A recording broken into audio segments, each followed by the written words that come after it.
Hello.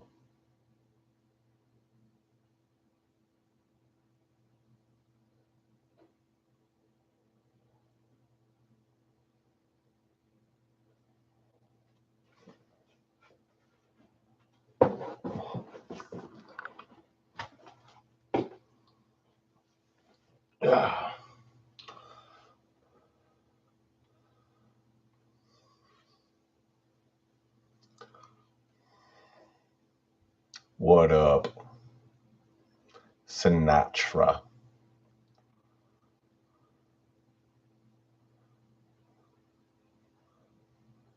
Thank you, sir.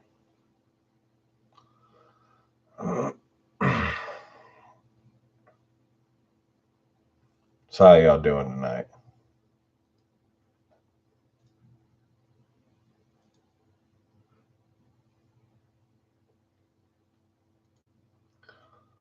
How is everybody? Stay a while and listen. What up, Drac? What's up, Nico? Boogie. All right, though. There's a few stories today that Johnny has sent me.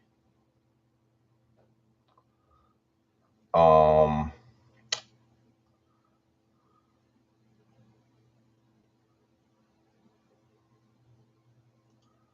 Start off with this one here. Well, I appreciate you coming there, Drac. Hey, Reapers, what's up, man? Well, Reapers. I want to scare the children. That's the whole point. All right, so I'm going to start this off with a story that is written by someone called A Thousand Rose. A Thousand Rose. And it's titled, I Met Someone Who Claimed to Be the Devil, and I think I believe them. The bed is behind me.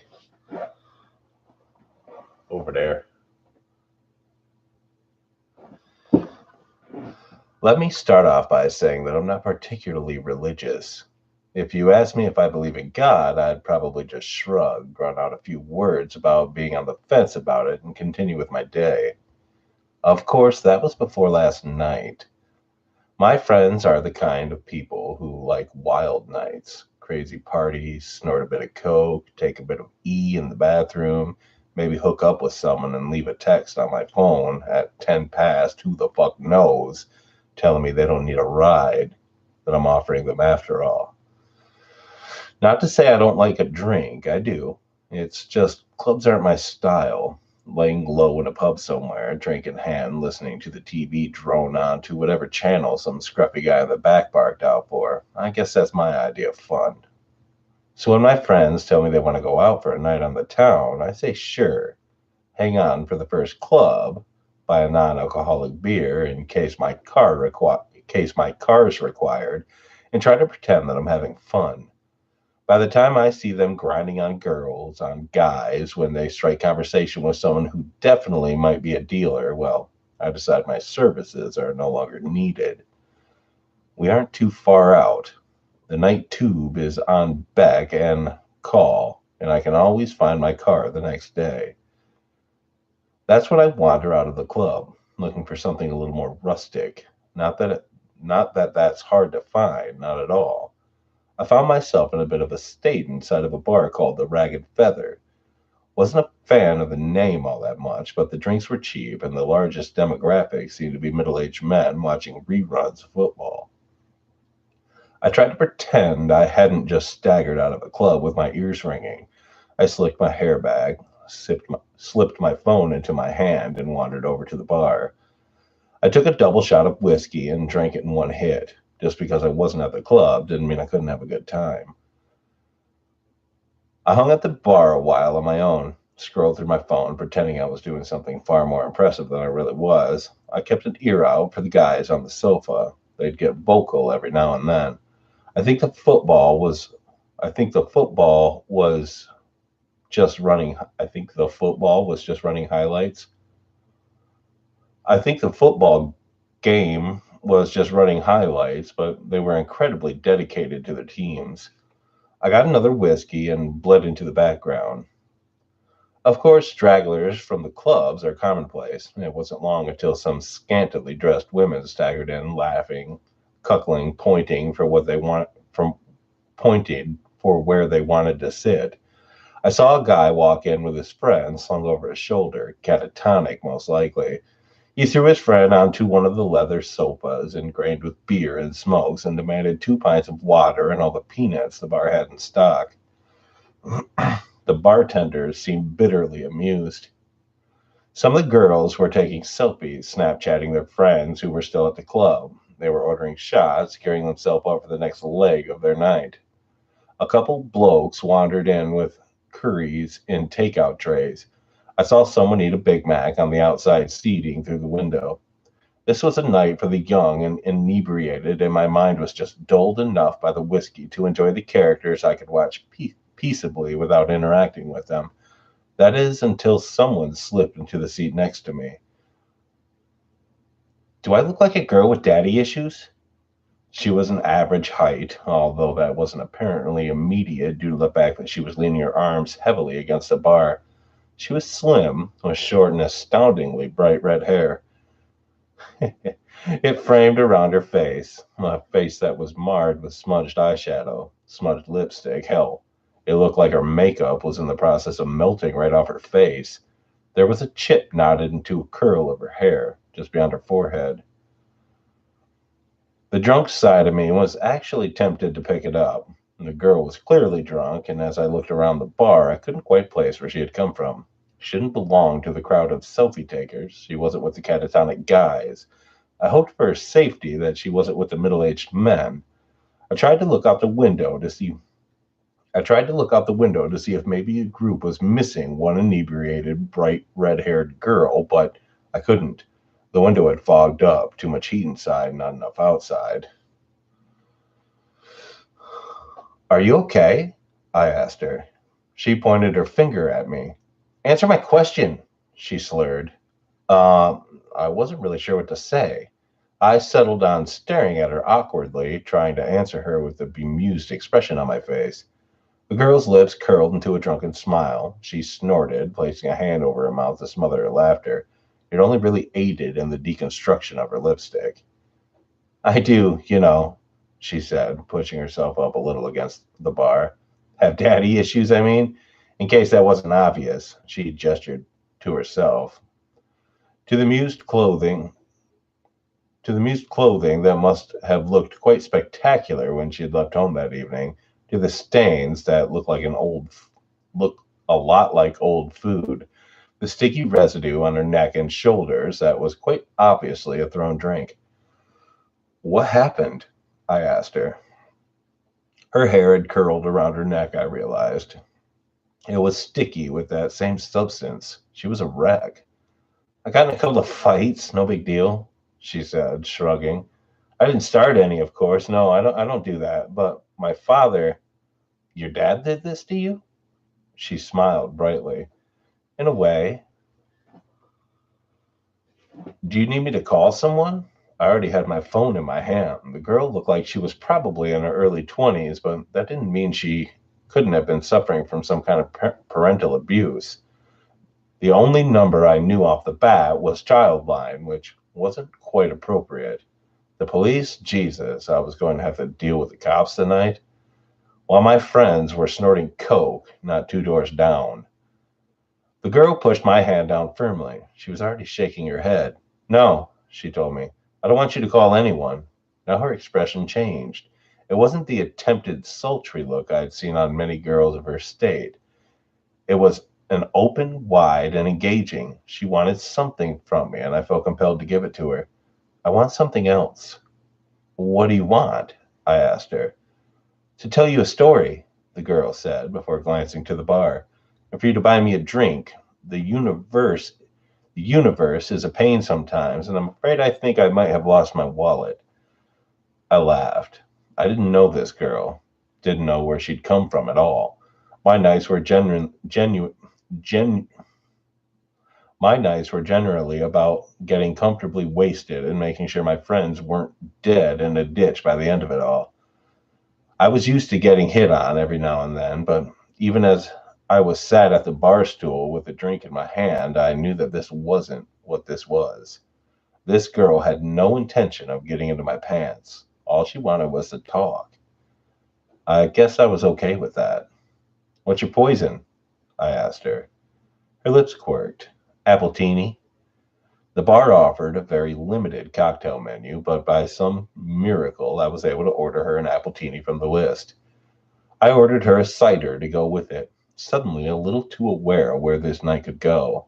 I unthinkingly, I'd unthinkingly supplied this liquored up stranger with even more alcohol, and she had clearly had a rough night of it. A part of my old instinct came back, the same instinct that had me texting my friends every few hours to make sure they hadn't wandered off to somewhere dangerous beyond the club. With no one but the bartender aware of our existence on these stools, I realized that I was suddenly responsible for this very drunk stranger. The girl coddled her drink, running her finger delicately over the rim of the muggy martini glass. "This takes me back," the girl said amiably.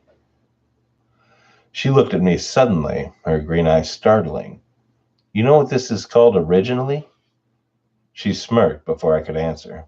"An Adam's apple martini." I snorted. "Yeah, I think I've heard that before."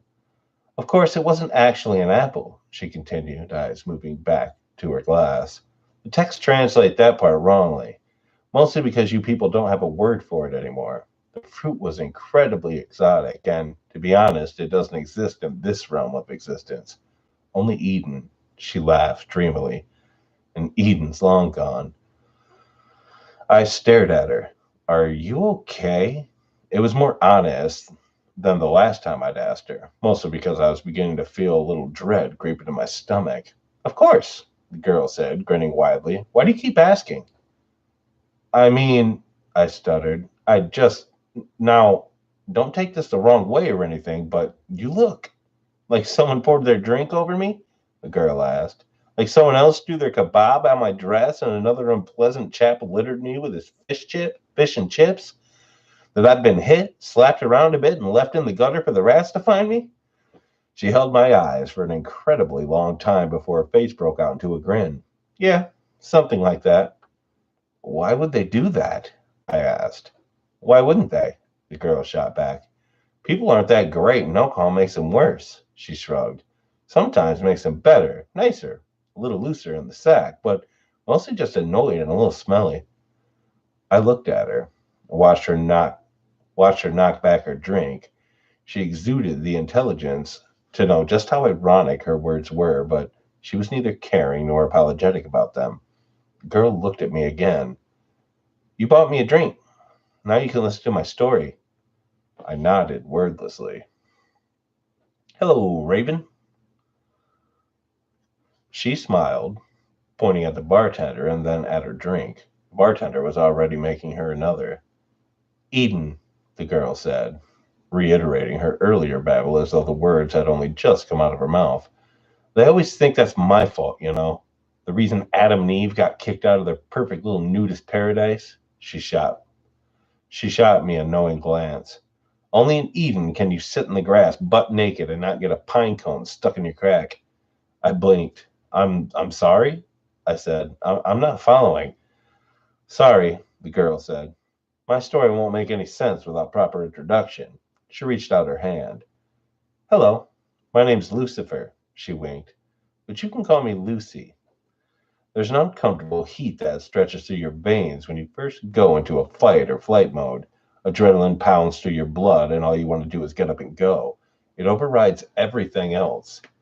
A lot of things made sense when the girl told me her name. For starters, that she was crazy. She had to be. She looked like she'd been attacked on 4 separate occasions in one night, and up until that moment, I hadn't known how that it could be possible. Behind that melty makeup and dirty clothes, she was rather attractive, and her attitude hadn't come off as catty or rude.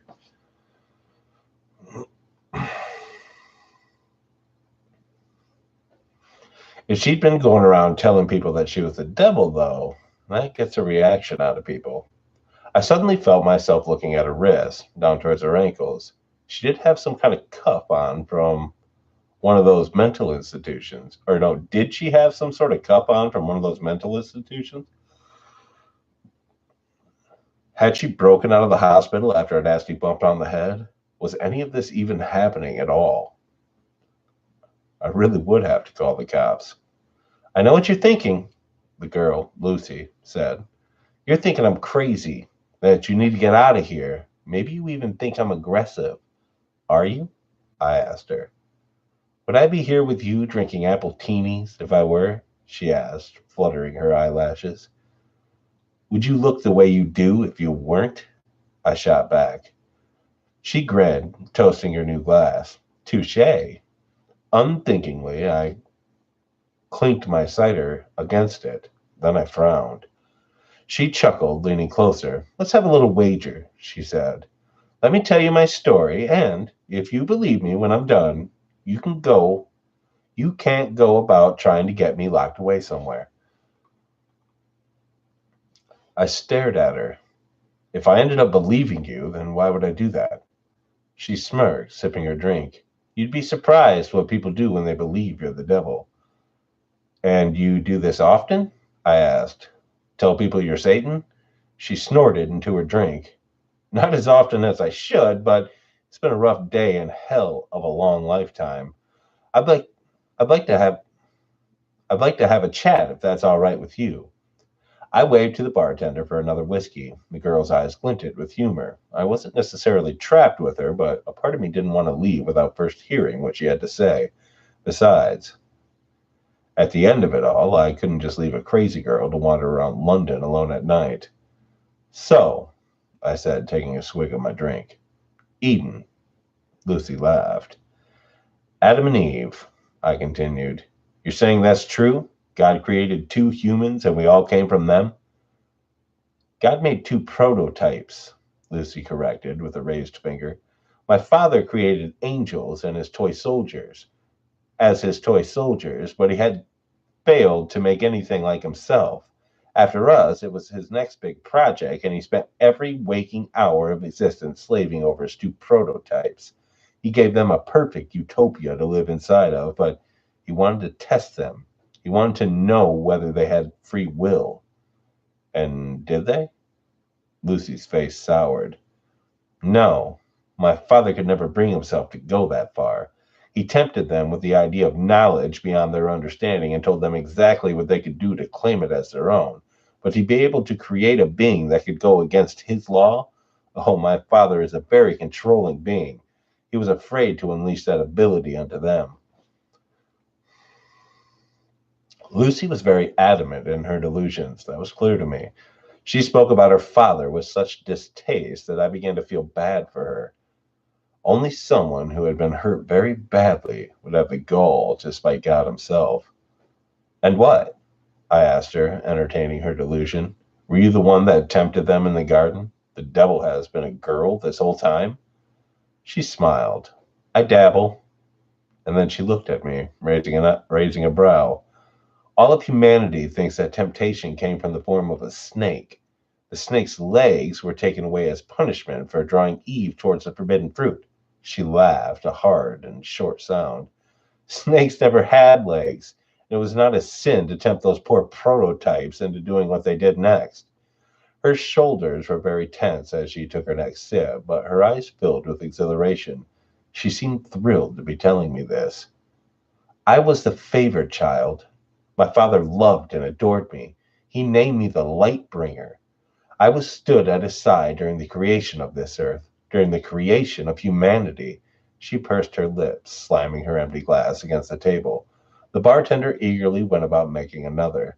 My father couldn't bring himself to go that extra mile, so he asked me to walk amongst the prototypes and tempt them myself, draw out their desire for the forbidden power that he had hinted at.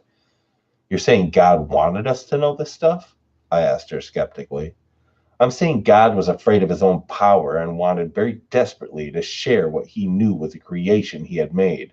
Right and wrong, left and right, all that stuff. Lucy shrugged. Are you familiar with the story of Prometheus? I frowned at her. Greek, right? They say he stole fire from the gods or something to help. The whiskey was making things a little foggy, and I struggled with the direction I had been heading. Lucy grinned. Correct, she said, cutting off my attempt. Prometheus stole fire from the gods to ensure that humanity progressed. You'll find that every culture has an idea about where humans got their ability to evolve, to move forward, to create. God was the creator, and he wanted to give that ability to his prototypes. I gave them that ability by tempting Eve to eat the fruit. She shrugged impassively. Now the world sees me as the ultimate evil. If what you're saying is true, I said slowly, then God must be just like us. Lucy's lips thinned into a feral smile. My father is very egocentric. He may have planned to create you in his image, but in the end, all he managed to do was mold your minds into his. He gave you he gave you autonomy and the ability to think for yourselves. His angels were his soldiers, and I was his most faithful until that day. Angels don't have free will? No, Lucy said.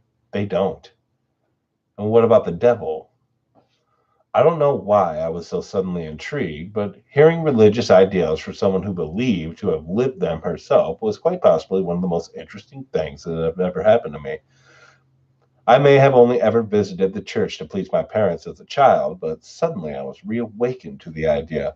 A part of me was aware of this and afraid of the outcome, but I was just drunk enough not to care at the moment.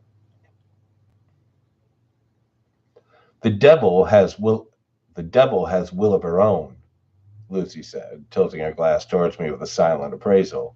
By guiding Eve to the trees, something woke inside of me that day, and I realized just what I had been missing, just what my brothers and sisters had been missing. We were obediently following our Father for the simple reason that he was our creator. But once I had been given free will, I realized just how pompous and self entitled he had become. Excuse me. In a lonely passion, in a lonely, passion filled moment, he had decided to create his little human prototypes, only to very quickly realize what giving them their free will would mean. He wouldn't be able to control them, I said. Lucy nodded. Exactly. And after, he realized quicker still that he could no longer control me. So he sent you to hell? Lucy nearly choked on her drink. She smiled around her glass. Let's not get ahead of ourselves. I sobered a little, straightening in my seat. The people in the bar were suddenly so quiet around me that I no longer cared what they had to say or the characters that they portrayed. The only character I cared for was Lucy. I tried to explain to my siblings what had happened in Eden and what had happened to me by default, but they wouldn't listen to me. They didn't understand free will. How could they? I only knew it because I had been given it by mistake. At that moment, I didn't even know that I had free will, only that I was suddenly aware of all my father's flaws. My siblings couldn't see those flaws, so so they thought I had suddenly turned cruel and was abandoning our father by exposing him as a sham for the ruler we all thought him to be. Lucy sighed heavily. Adam and Eve and all the creations that followed were booted out of my father's perfect little utopia. Now they had his knowledge. My father was terrified of what he had done. And after what had happened to me, I could recognize his terror and understand the loneliness he had felt and had guided him into using me in the first place.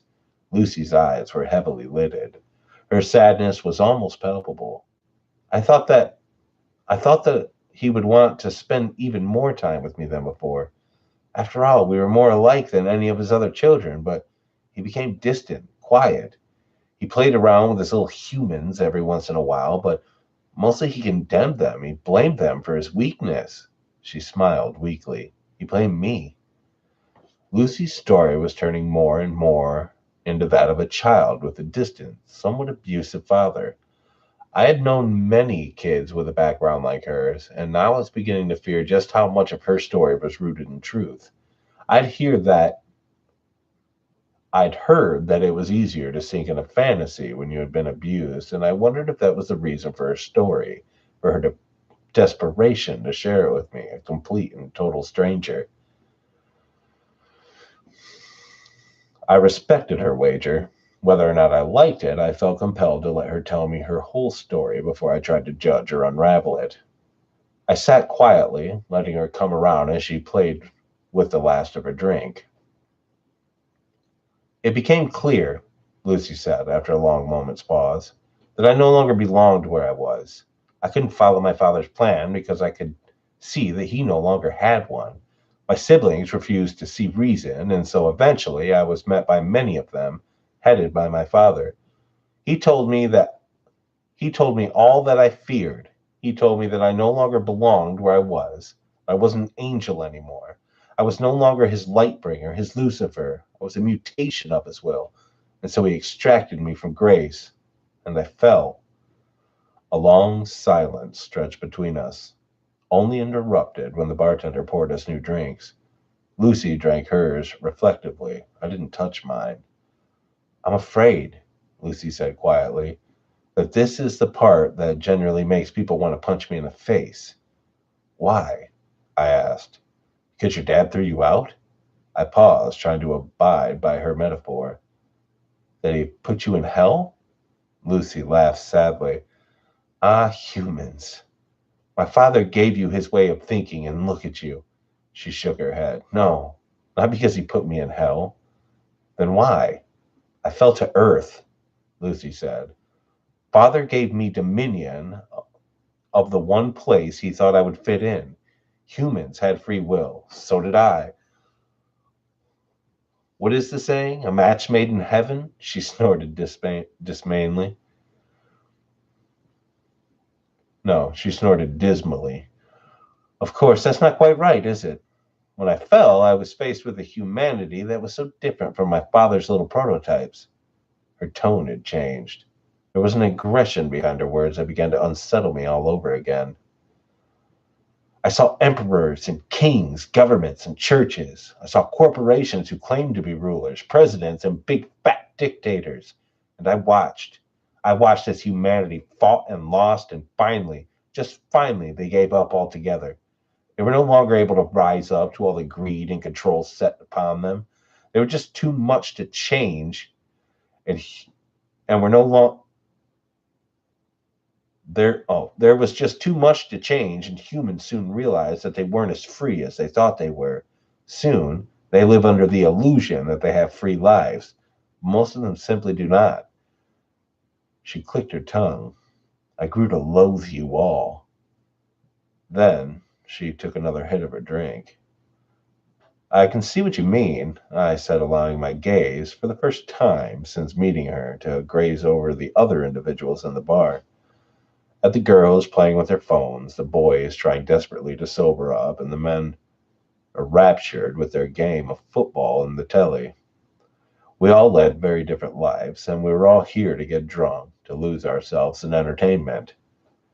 It had been the first time that I'd wondered what we were hiding from by doing this, and I knew then that I wasn't the only person to think it. You hide behind your alcohol and poor choices and pretend you have free will, Lucy said, waving her hand across the room. No one paid us any attention. It's true. My father gave you the will to make those decisions, but you squander it. The free will I felt the free will I felt to provide to all of you.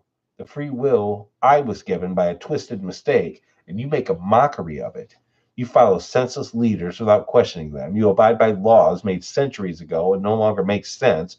You do these things because you have given up on the opportunity to follow the will of your own, not of others. That isn't all of us, though, is it? I asked her, trying for some reason to defend our species from the mad young woman. Because you see it on the news all the time, don't you? People do rise up. We do protest. People can make a difference. Lucy laughed bitterly, nibbling the rim of her glass. Really? She said. You can just sit here and say that it can't be all bad because of a few that refuse to conform? Those you call your rebels? They make they make up for they make up for it all? She grinned around her glass. By that logic, I'm the biggest rebel of them all. Am I expected to make up for all your sorry mistakes? By your logic, I said, you should be punishing it, right? If that's what this metaphor is all about, I laughed. I couldn't help myself. I took a sip of my drink. Is this whole story just so that you can tell me that you think we're all going to hell? If so, I think I can see why people want to punch you. Lucy didn't say a word. Simply, she watched me.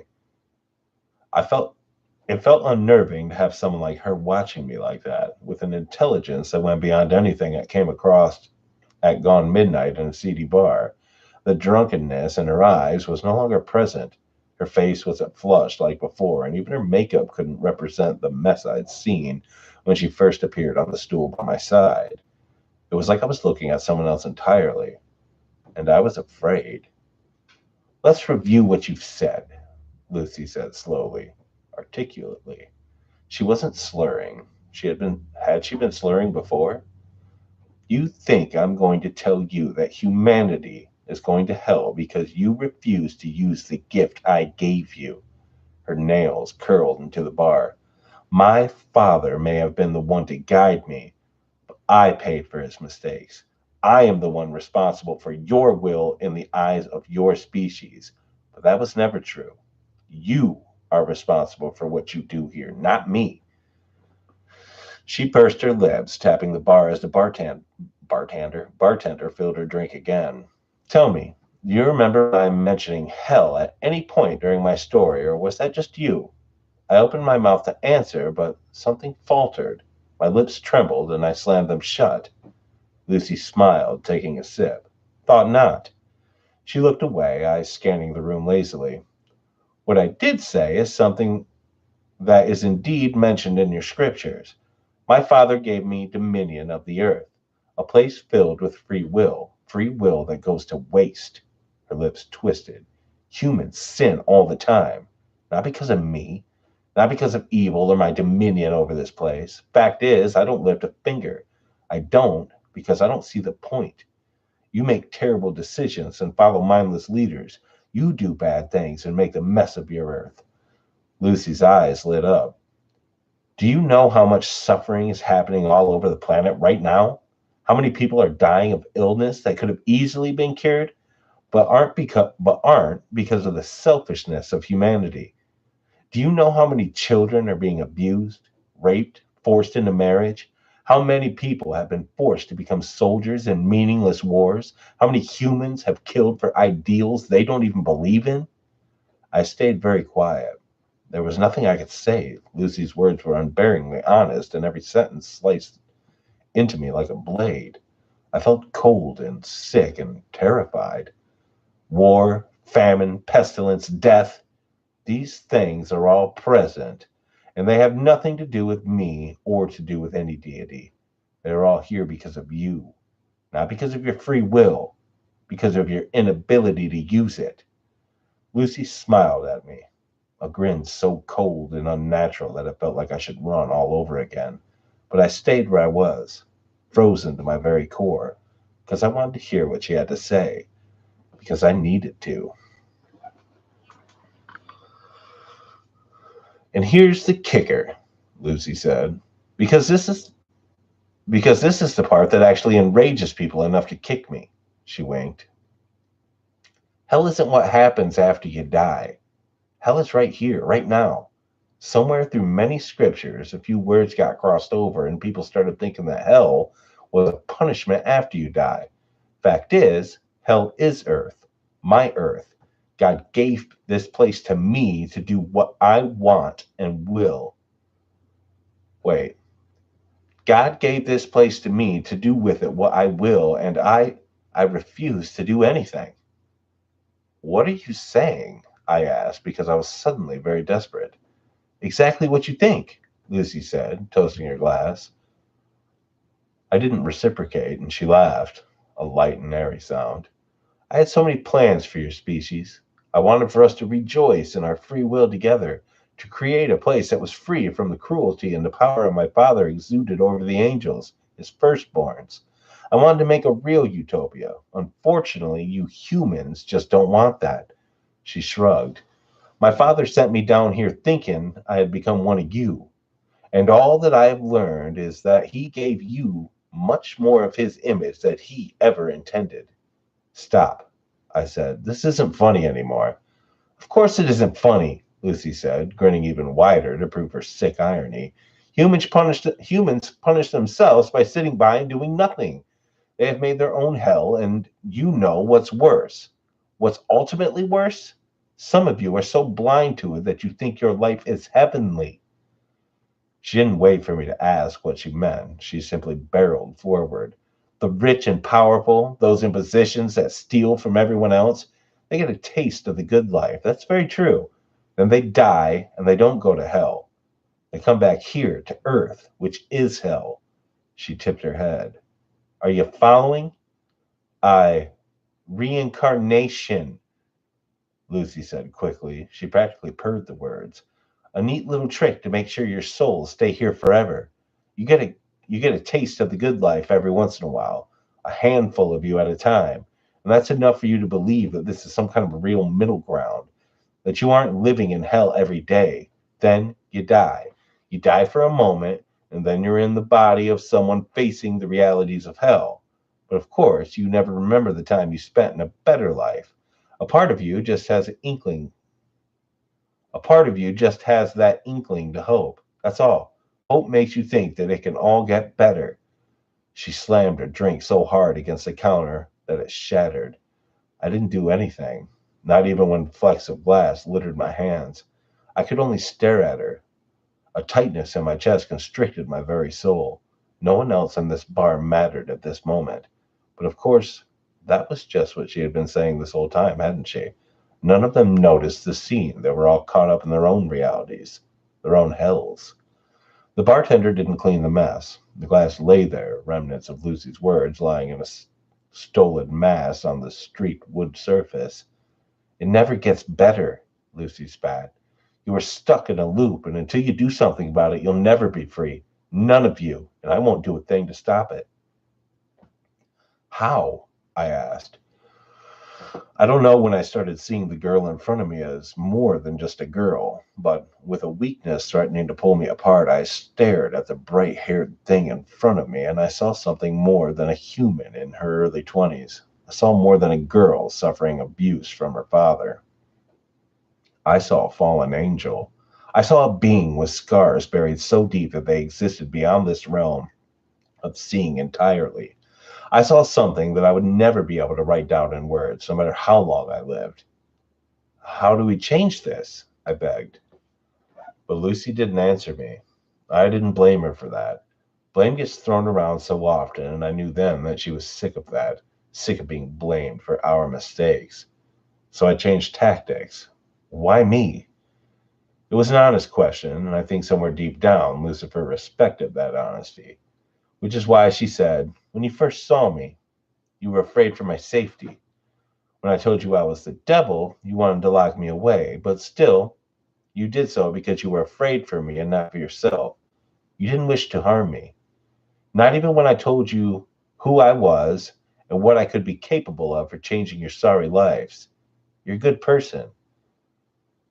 But I'm afraid that means nothing when you don't have the will to do anything with it.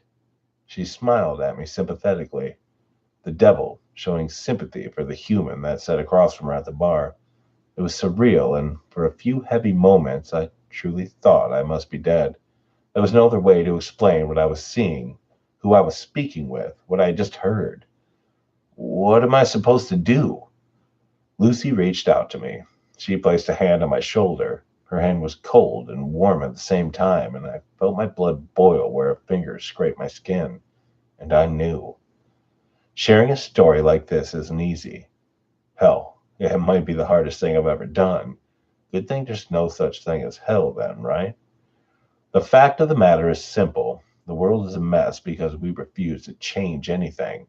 The devil herself walks among us, and she desperately wants to make our lives better, but she won't. She won't because we won't. We have to prove our will to her before she's willing to do anything herself. And we have to be good to each other to help us all be free. Of course, Lucifer told me one last thing before she left that bar. One thing that'll stick with me until this body is nothing but rot in the dirt. You can tell as many people as you want, but take a good look at me. I've told 5 other humans this night the same things I have told you. This was their reaction. They have hurt me, burned me, thrown me their thrown their food and drink at me. Humans are afraid of their free will, and they find it so much easier to hurt than to own up for their own inadequacies.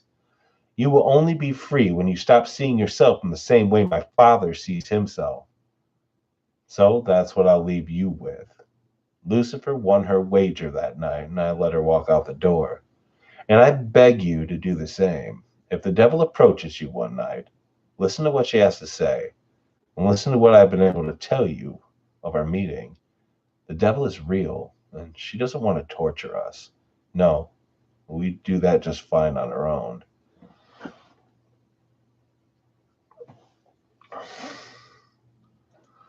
Well, there goes that story. Hey, what up, Sightless? Swamp Dweller, you was here, huh?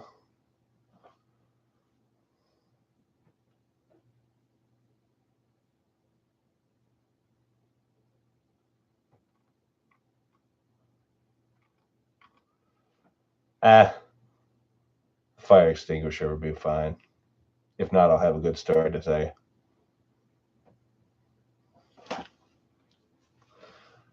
Did Swamp Dweller leave? Yeah, it looked like he did.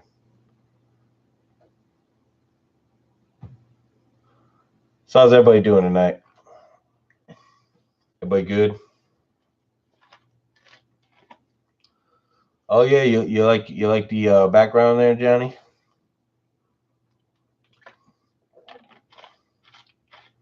Story made you want to call your bartender?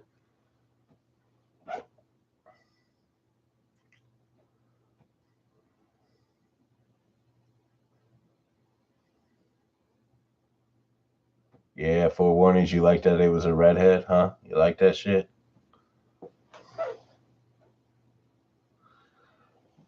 Yeah, it's just a fake fire. It's not real. But I like it. It looks good. It's it's like an electric furnace, you know. It helps keep my place nice and warm. But I don't need it right now.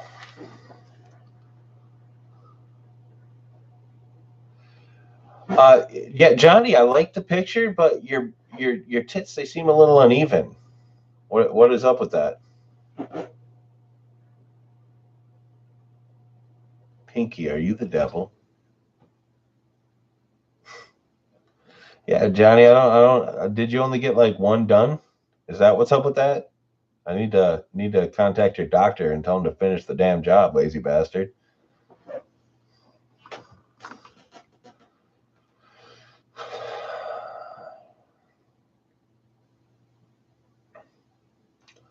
All right. Next, I am going to read. You only had money for one.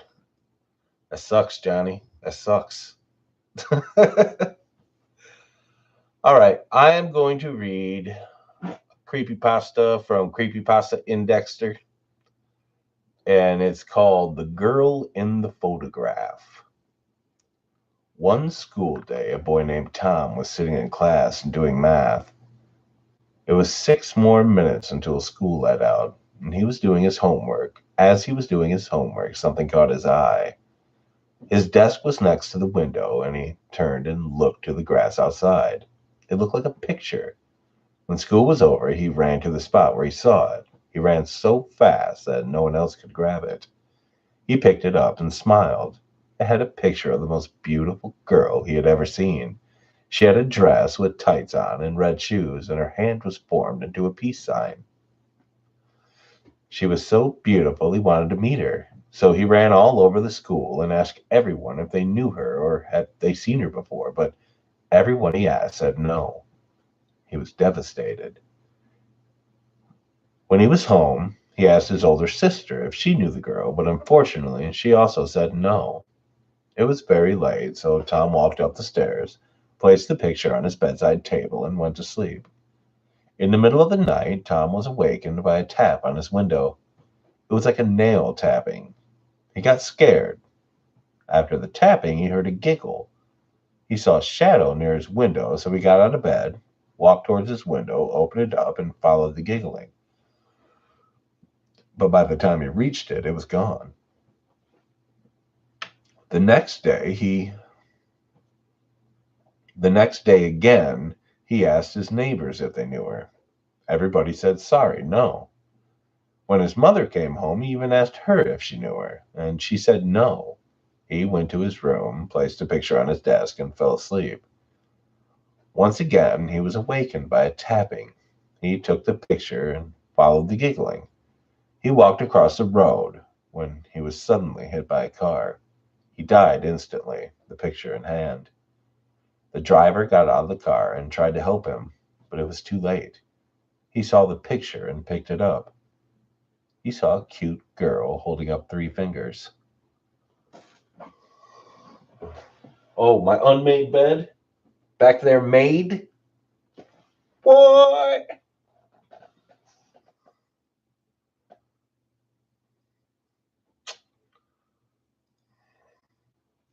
Yeah, I made my bed.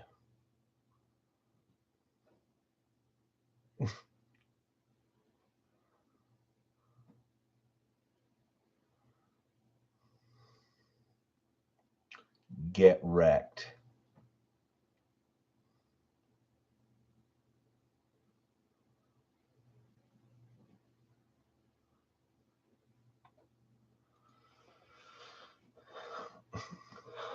All right. This one's called I Used to Be Fearless. Another one by Creepypasta Indexer. I used to be fearless. Horror movies never really scared me. Scary books had no effect. Haunted houses are meaningless. I was never a child who slept with the covers over their face or with a nightlight. As a little boy, I never felt the need to crawl into bed with my mother after having a nightmare. I never really had nightmares to begin with. And the few that I did, most would never consider a nightmare at all. I've simply never been afraid of what goes bump in the night. Our home security system kept away fears of very real humans with dark intentions, as did our Rottweiler, aptly named Killer. As for the threats outside the home, well, who could be afraid in a nice white upper class community? I lived in a bland bubble all my life, never knowing what fear is. So why should I ever be afraid of the dark? Up until this moment, I haven't been. I saw it as a childish and illogical. Of course, I don't feel that way anymore. I'm writing this to you now as a warning because it's too late for me. I know that now, and it's brought on by a surreal sort of calm. When I'm finished warning you, it'll all be over. So forgive me if I'm being long winded. I enjoyed life a bit more than I was once willing to admit. I enjoyed life a bit more than I was once willing to admit. It all started with what I thought was a virus. I had been linked I had been linked to a video called Girls and Boys Come Out to Play. It sounded harmless enough. I thought it was an art student film, perhaps. The the person who had linked the video promised it was very good and well worth watching. I can't remember the video. All I can remember is the feeling it brought up. It wasn't fear, but it was close. It was uncomfortable. I was unnerved. I was also vaguely ill. From then on, things got worse. The background on my computer had changed to a picture of a disturbed looking young woman who stared at me from a black abyss. Every now and then, and growing more frequent by the day, strange noises would emit from my computer, even when the sound wasn't on screaming, strange laughter, grinding noises. All the time, I was annoyed. All the time, I was annoyed. That's, the fear hadn't settled in quite yet. Then the faces started popping up, like those ridiculous screamers that scared my friends in high school. Yeah, these were different. They looked real. They were the faces of the dead, and They had died violent deaths. I wish I could say that I stopped using the computer, but I couldn't. My job requires me to use my computer frequently. What was I to do? I had no other computer available to me. I tried to take it in to have the virus removed, but no one could help me. They said there wasn't a virus. They said the computer was fine. Meanwhile, it got worse. The faces weren't just popping up, they would stay. And with those horrible, rotted eyes, they would hold my gaze. I couldn't look away from them and their terrible, mocking grins. And oh God, the smell. My computer forever had a vague stench of death around it. I thought I was going crazy. I thought that perhaps someone was messing with me. The people at the computer repair place didn't know what they were talking about. Something was wrong, but I knew that it had to be something very real, that it just had to be fixed. So I got a new computer. Everything was fine for a while, but then it all came back in full force. Now there were voices. Now there was screaming. Now the rotted faces showed their stinking bodies. I could see every maggot, every fly, every pus filled crevice, and they were calling to me, telling me that soon, very soon, I'd be joining them. They were so angry that I tried to get rid of them, and now they would make me pay. Hello, Dark Vampira. I didn't know what to do. Ignoring the problem wasn't working. I thought maybe it was the fault of a friend from work. Perhaps it came from the emails they had been sending me. I never thought it was the video, not for a second. After all, that just wasn't logical. I was I was at the end of my rope. Today I unplugged the computer and began packing. I would go on vacation, clear my head, and pray that everything would be back to normal. A few minutes ago, I realized it would not. The power went out, and for the first time in my life, I felt true fear. I had no idea that in a few moments it would become mind numbing. I stumbled through the house looking for a flashlight when I saw that something was still giving off light. The computer. The unplugged computer was on, and the woman in the background was moving, beckoning me over. I couldn't help myself. I sat down across from her with the darkness caving in all around me, and then the woman, like all the other images I've seen before, began to rot away. The whole scene rotted away, and then the screen went black. And without light, without any means of seeing my reflection, I saw her behind me for the briefest of moments, a bloody and rusted knife in hand. The computer came back to life and my old background had returned. But I know it's not over.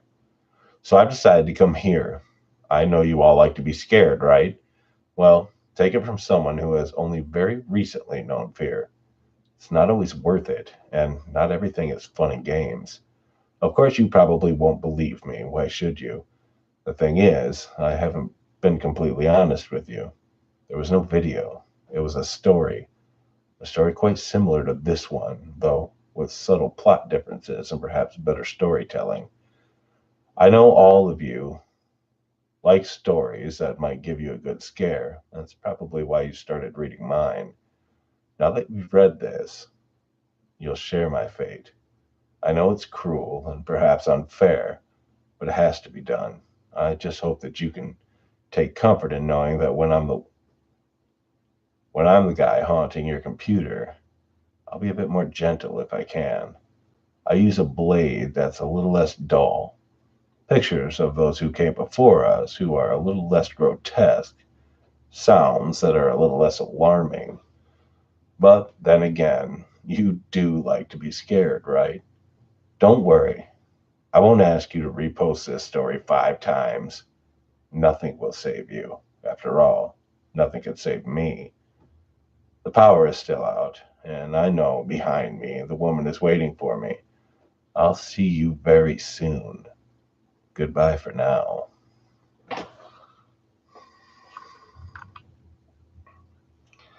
Well, looks like we're all gonna die horrible deaths now.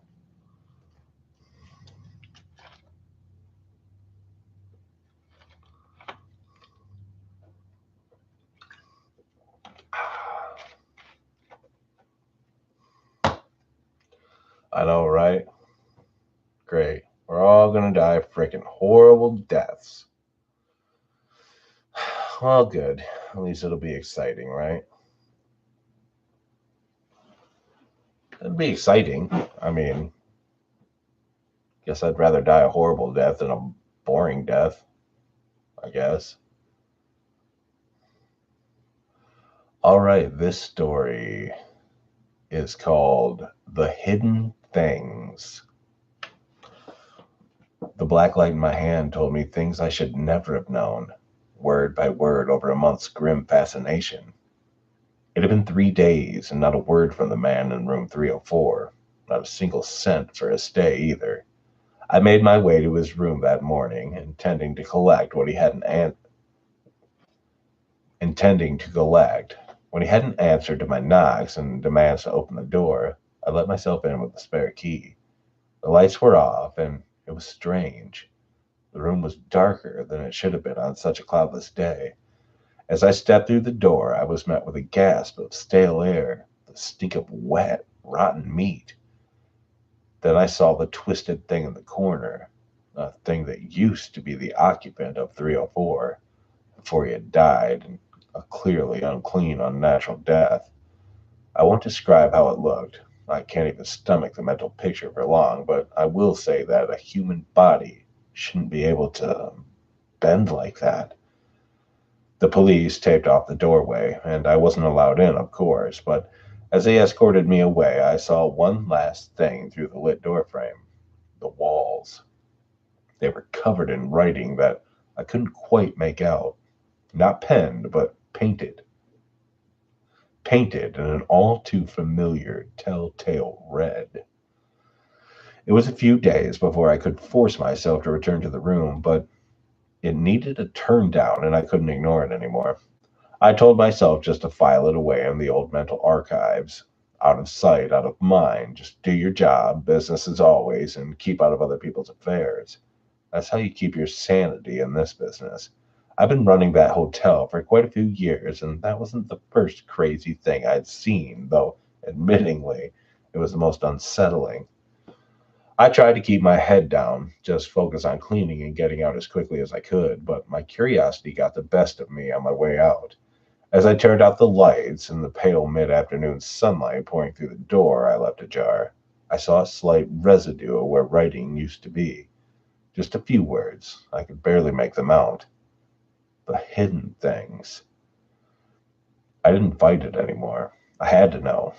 I returned to that room with a black light in hand, scanning the walls for answers, and the text returned in a ghostly blue. It was written in blocks and strips, all at strange angles, sometimes overlapping, sometimes large and bold, and other times fine and hardly legible. There were strange drawings, strange symbols, and sometimes just streaking handprints. It covered all of the walls and even the ceiling. I don't know what compelled me, but I couldn't stop. The reason I reasoned that it was just out of respect for the dead, that somebody should hear his last words, but in truth, I wasn't so humanitarian. I just needed to keep reading. I needed the closure. It took me a month to compile it all. I feel the need to tell someone about what I found, so I will leave it here for those of you who wish to know. As for me, this is the last I'll bother with it. I've already given it more attention than I should, lost too much sleep over it. You can take it as it is or make of it what you will. I'm too tired to care anymore. They they haunt those who know of them, and they claim those who have wronged them, and they claim those who have wronged them. I've learned this much, and that's why I know that I'll never escape. I should have left it alone. I was better off not knowing. I should have ignored the voices when they came, but I tried to fight back. I've opened too many doors that should have remained closed. I should have just left it alone. A voice, chortles, a voice chortles? Is it chortles? Drac. Chortles. Is it chortles?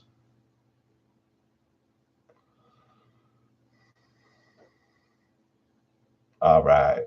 A voice chortles from the bottom dresser drawer. Thank you. A hideous noise of throaty snorts, crackling, reconnaissance of airy vowels. Yeah, though I walk through the valley of the shadow of death, I will fear no evil. It laughs at me. They never show themselves in the light, these terrible things. So I take refuge in these sickly, fluorescent yellow rays from dirty lamps. Every bulb in this room burns brightly through blotchy, nicotine-stained dust. I sit alone on a tacky couch before an ancient television set, another source of precious light. Even the stupid little clown-faced nightlight in the bedside power outlet shines dimly, likely some child's memento from a family road trip. His parents probably encouraged him not to be afraid of the dark, saying there were no such things as ghosts, no monsters under the bed. There is no boogeyman, I tell myself, just as that boy likely told himself many times before many sleepless nights. A few adults would understand.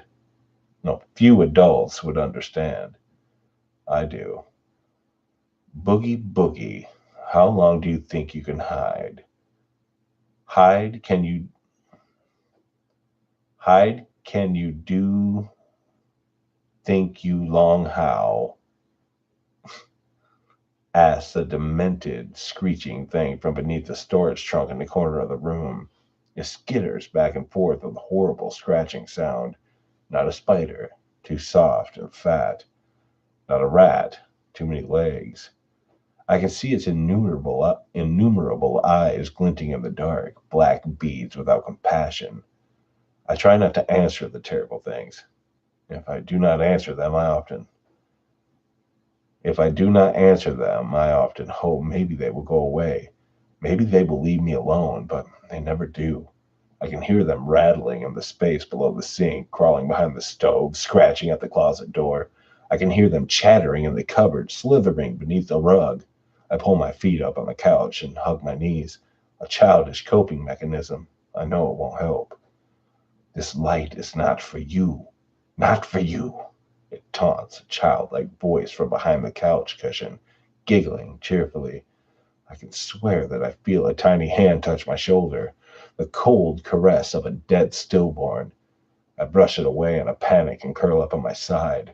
Wide-eyed and frozen, I shelter myself in a fetal position. And I listen to the air from the room's darkest cracks and crevices. Silence. Deafening silence. Unbearable silence. They can't fool me. I know they're still here. I can hear my own quickening breath. Hyperventilation takes me and the room begins to spin in a whirl? In a whirl of smudged colors and shapes. I close my eyes tightly and I hear them skittering from every corner of the room. I feel them crawling over me, passing strokes and taps from talons, pincers, fingers, toes, and other limbs and digits that I can't identify. I open my eyes with a gasp, like surfacing for air, and they're gone. I stare into the emptiness of the well-lit room, and they laugh at me maniacally from their hidden places. My teeth chatter with fear, and my eyes well with tears. Leave me alone, I plead quietly, though I feel like I'm talking to myself. They listen. They always listen.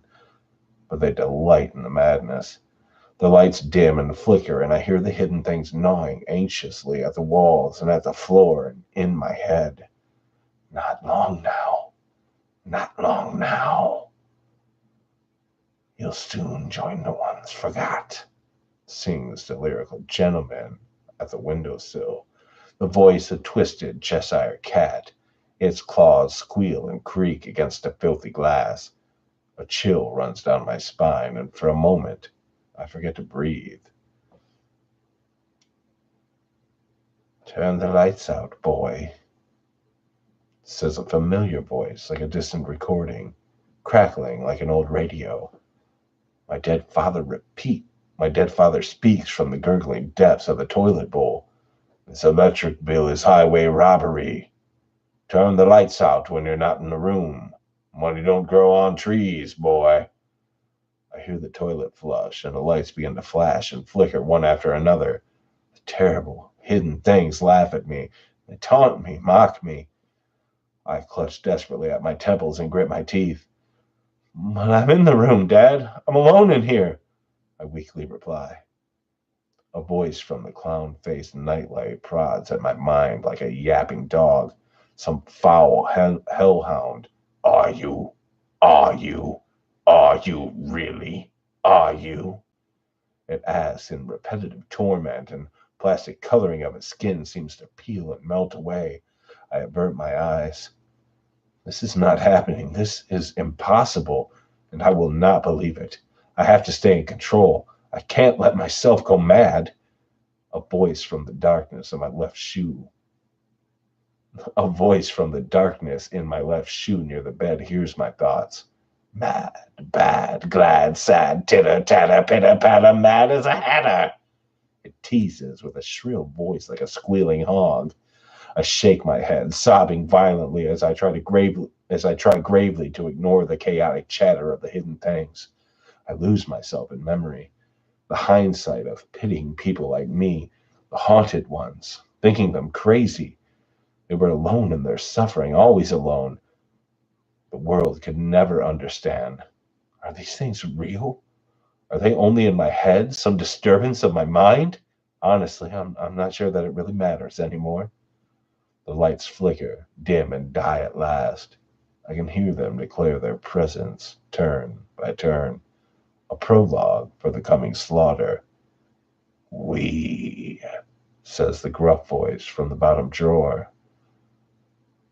Are, says the demented creature from beneath the storage trunk. Legion, says the child from behind the couch cushion. 4, says the gentleman at the windowsill. Really, says the voice of the melting clown. R, says the monster in my shoe. Many, says my father from the toilet bowl. I hear them converge on me in the darkness, a terrifying clatter blanketing every surface in the room. No escape. I can only wonder what they will find of me after the hidden things have their way. I wonder if there will be anything left to find. That is where the text seemed to end, or at least it was all I bothered to look for. I walled off the room after that. I wanted it forgotten, but one thing that still hangs in my mind. I saw it just as it was about to close the door for the last time. It was a tiny message scrawled on the carpet. It wasn't written in blood, but something black and sticky. I kept telling myself that it must have been something I missed, though I don't know how I could have, not with all the times I've been in that room since it happened. I hope that I hope that's all it is, because if it's not, then that would mean it was left for me. Run or fight for all your might. Hush the creatures of the night. Spare us not this dreadful light. We shall hide ourselves from sight. Stay the while, but for your crime, at death's knells chime. We will claim your soul in time.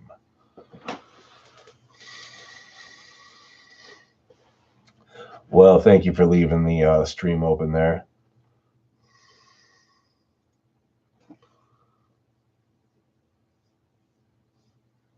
Well, everybody like and share and subscribe and check out each other's channels and all that good stuff. Support each other.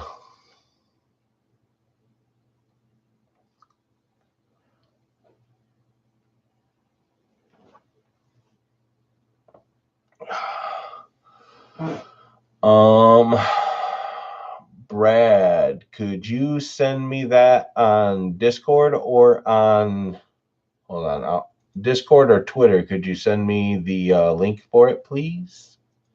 And I will read it. Oh, Forewarnings is right. If you don't retweet this live stream, you will be thoroughly cursed. You have to retweet it, what is it, 5 times? Something like that.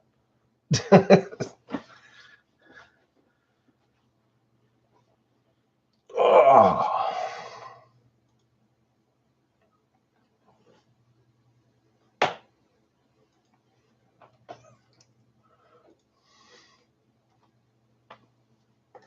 Well, that's a lot of damn times. That's a lot of times.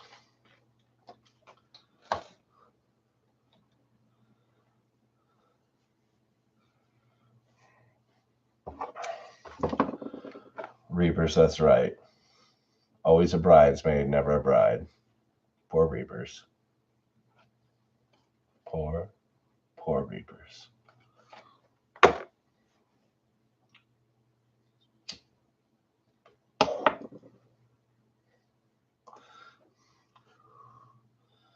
Commit or quit.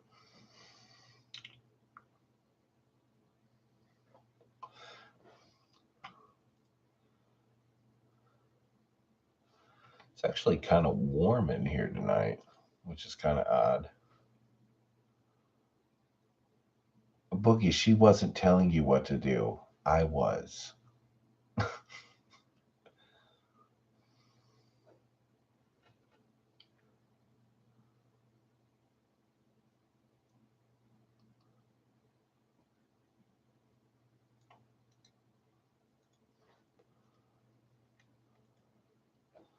All right. Thank you, Brad. Or Drac, or whatever you prefer me to call you, honestly. Thank you, guy.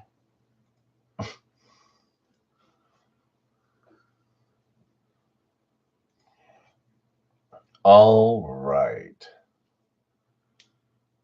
Well, I'm gonna take a little bit of a break and smoke my cigarette and let my voice rest a little bit while we just kind of chat it up a little bit. Because I noticed if I just read and read and read and read, my voice tries to give out on me. So I figure if I just kind of chill and just talk for a minute and stuff like that in between, maybe it wouldn't put so much strain on my voice.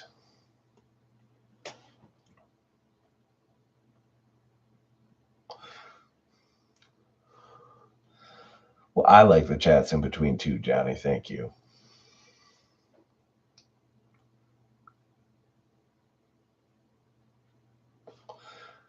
I tweeted it out, but I don't expect you all to kiss anything other than my pelvic plates. I'm not kissing your pelvic plates, dude. I don't know how many times I got to reject you. But the PPO is on its way and it needs to be signed. All right. Ex parte. I'm not the only narrator that does this kind of live thing. I mean, yeah, I'm totally the only one. You guys should never look on other narrators' channels ever, unless it's Four Warnings, Sir Boogeyman, or anyone else that hangs out in the stream.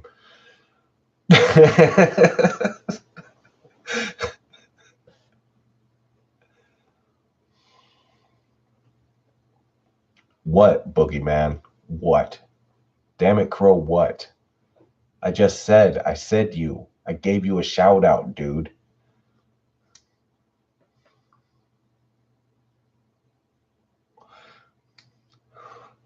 That's kind of weird. Swamp Dweller came in for like 0.5 seconds and he said something while I was reading and I couldn't even answer him. He said something about my fire extinguisher was going to kill me or something, I think.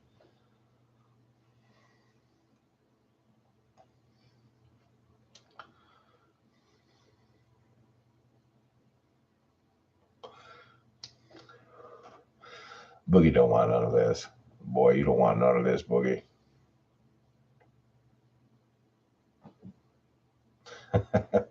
It's cool, though. I'm so glad he stops in, though. That's cool. Lord knows I spent plenty of times in his live streams. All righty. Oh, we're going to get that tea. All right.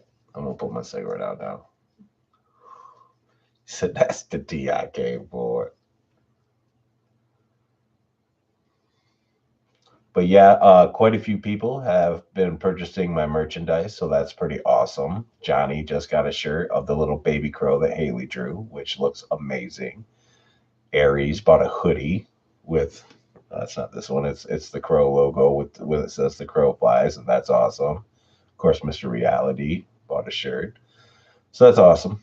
Very happy you guys get my merchandise. That's freaking awesome because that means y'all sporting my merchandise. And then somebody's gonna say, "What's that shirt?" And you're gonna say, "It's this dude on YouTube, and he tells scary stories." There's like some baseball caps in there, but that's all. They got beanies, but yes, the Crow Files. They got beanies, but I can't figure out the format that they want, like a picture to put on the beanie. There are sweatshirts. Yeah, there's baseball caps in there, man.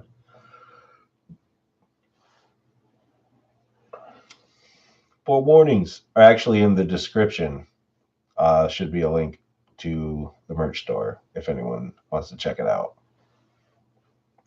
Oh, by the way, I figured out how to make the chat come back. When the chat disappears on me, I just got to mouse over it and it comes right back. I want to believe in the Crow Files. Yeah, exactly. Exactly. I want to believe. Yep, there's hoodies and stuff like that. I guess the hoodies run a little bit small. So if you order one, I would order one a size bigger than what you need, I guess, because Ari said that she usually wears a small, but she got a medium and it fits like a small. So I wish there was eye patches. If there was an eye patch, I would be sporting one. Hey, four warnings. This is for you.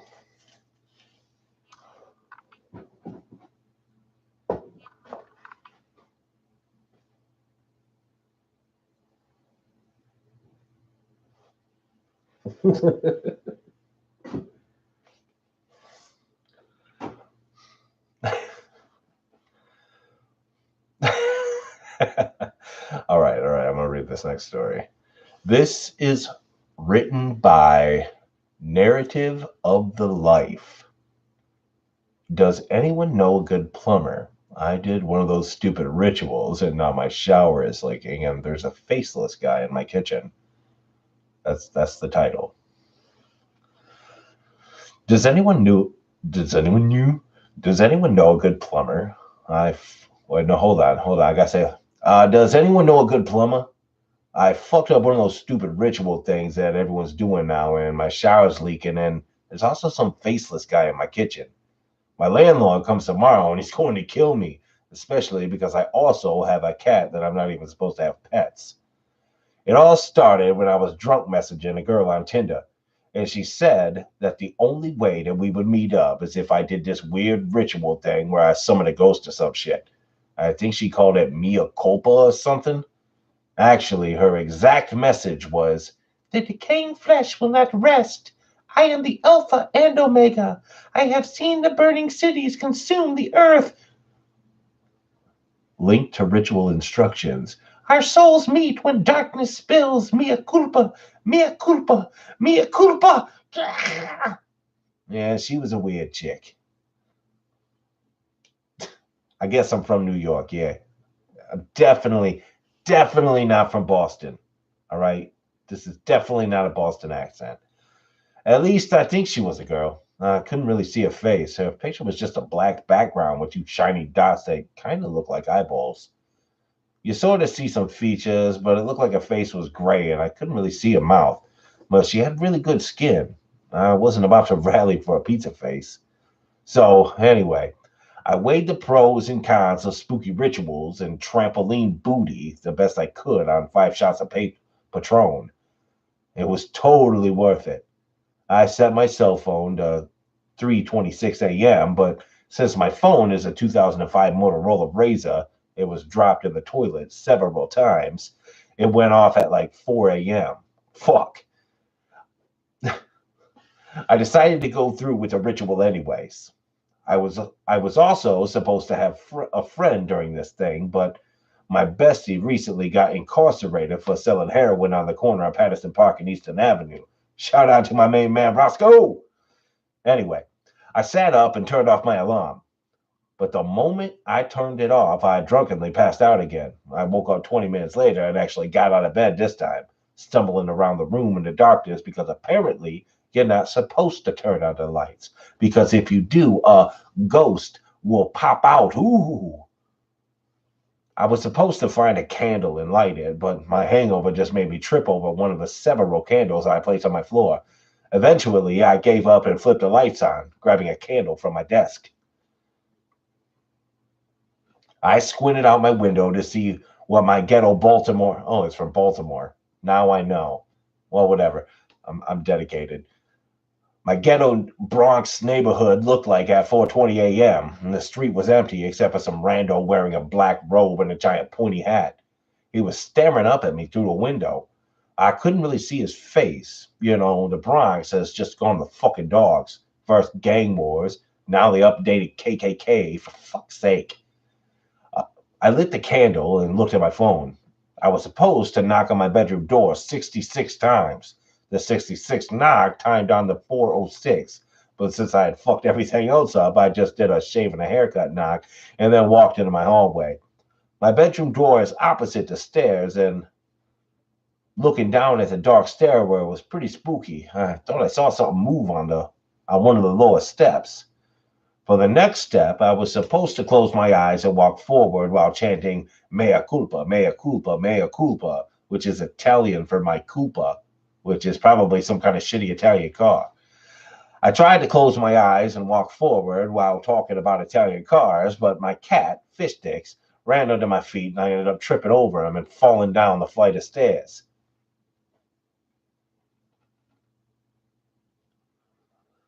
At some point, the stupid candle went out as I flailed down the stairs.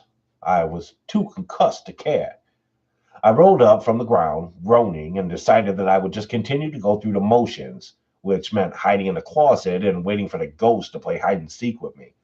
I chose the kitchen pantry because I had some open potato chips in there, so I made my way back. As I stumbled, I heard several soft whispers behind me. I spun around and hoping that I was right about Fish Sticks knowing how to talk, and there was no one there, except for the figure standing in the corner. I stopped, blinked, and it was gone. I really needed to lay off the Patron. As I honed in on the closet, the alcohol and concussion finally caught up with me, and I stumbled to a stop, doubling over and vomiting watery Patron all over my kitchen floor. Fuck. My ass was landlord grass. The hellish combination of alcohol, concussion, post vomit, and looming eviction notice caused my emotions to go haywire, and I unleashed a violent sob, mucus, and tears rivering down my face in heaps and heaps. I heard a noise outside the kitchen. My eyes fell on the kitchen window and I spied that stupid gang member KKK dude in my backyard, still staring at me. I must have looked like an idiot, weeping in front of my kitchen pantry. Too ashamed to confront him, I just crawled into the pantry and shut the door. I was so cold it was so cold in there, damn near froze my man titties off. My air conditioner was probably broken. I definitely needed to call the landlord, but that would mean sedating Fish Sticks and stuffing them in a suitcase under my bed. At this point, I realized that I needed to reevaluate my life. Maybe I shouldn't drink as much. Maybe I should give Fish Sticks a good home. Maybe I should find a woman with intellect and poise. Maybe I should move out of my shit neighborhood where KKK people roam around at 4 a.m. After going through an entire existential crisis in my pantry, I decided to say fuck it and stupid ritual. That Tinder girl wasn't even that hot anyways. And besides, I still had like 70 more ritual things to complete, which included lighting 8 more candles, stabbing a Japanese doll, and spinning around in a circle while screaming, "You're it, you're it." This was all supposed to culminate in me going to my basement, sitting in front of a mirror, looking into the mirror, but not actually looking into it, which made absolutely no fucking sense. As I got up to open the pantry door, I heard a low moan coming from behind the door. I froze. I prayed to God it wasn't my landlord. I cracked open the door to see the gang member KKK guy standing in the kitchen staring at me. I finally got a good look at him. He definitely didn't have a face. I guess getting your face taken away is part of the gang ritual now. He didn't react to my presence. He just stared. I didn't know how the hell to deal with the gang members or faceless KKK members, so I just stared back. We did this for about 5 minutes before I slowly inched out of the kitchen and back upstairs. He turned to watch me as I went, but it didn't move. So after that, I went up to my bathroom to take a shower, and now my shower head is leaking, which I blame on the stupid ritual. So if you guys know a good plumber in the Brooklyn area, I will really appreciate it.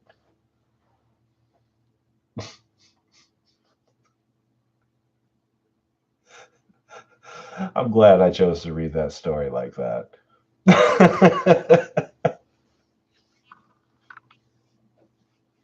No, the fire extinguisher is not a problem, but that's not real fire back there either. So, no, no, I did not sound like four. All right, that was not Brooklyn.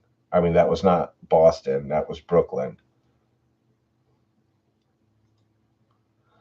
He said prepares for my death.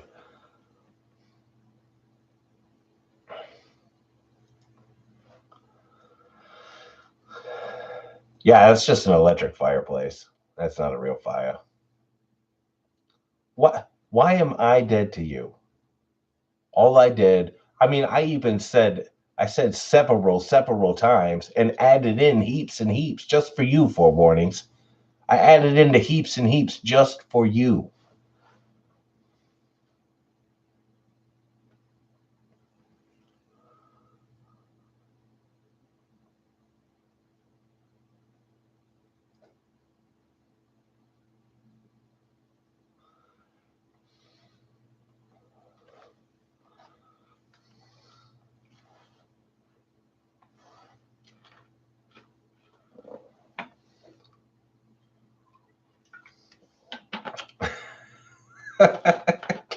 Get the fuck out of here.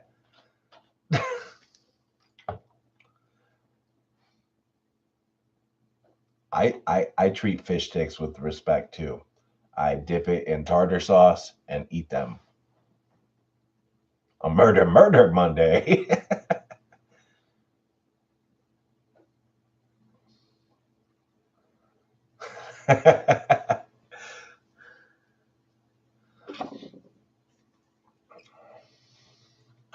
All right, so four warnings is angry at me because I put on the plague doctor's mask and twitched my head around like a bird. It frightens her.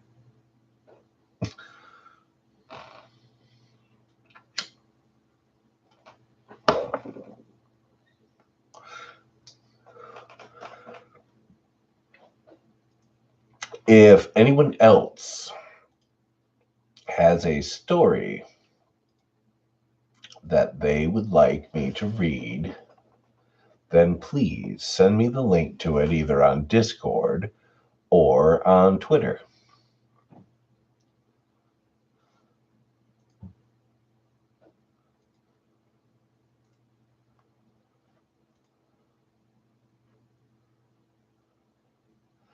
I had I had a gas mask. I actually bought the gas mask only for the bag because I was going to use it for a haversack for my wilderness survival.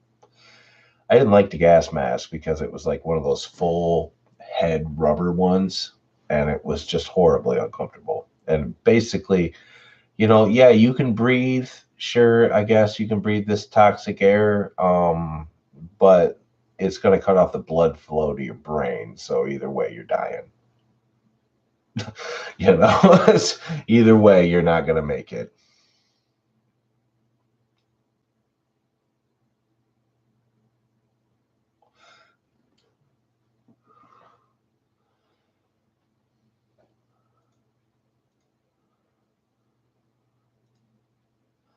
Alrighty.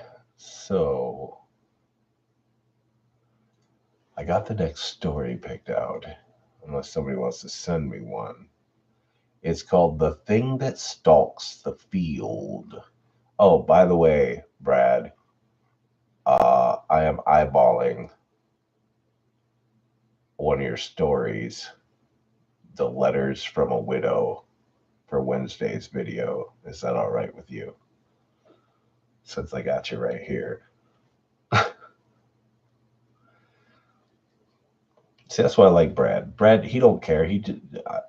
He just lets me do his stories. He's like, yeah, that's awesome. He's like, I try to do you proud.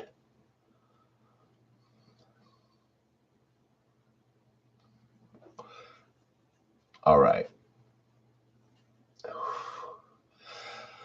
All right. The thing that stalks the field, Creepypasta Indexer. It was a few weeks ago that the hay bales started creeping slowly away from the house. Every morning when I woke up, each had moved a few 100 feet away from where it was before. I assumed it was pranksters with nothing better to do, and so I ignored it. Within a few days, though, the bales began to approach the boundaries of the farm. It was tiring. I was tiring of the whole game by then and decided to move them back.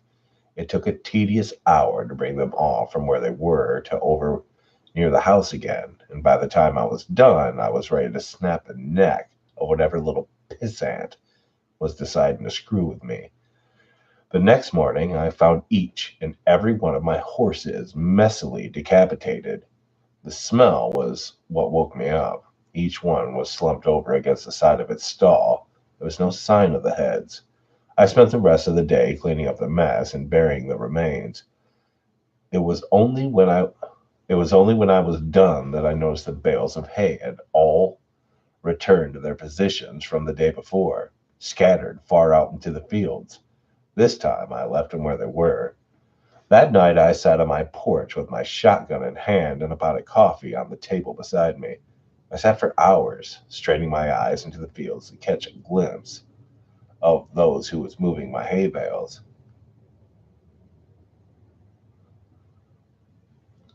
Finally, I was beginning to nod off. I would have, but just as my eyes began to close, I heard a clamor and a rustle of trees from the nearby woods. I leaned forward, my heart racing with excitement. I was going to catch the bastard.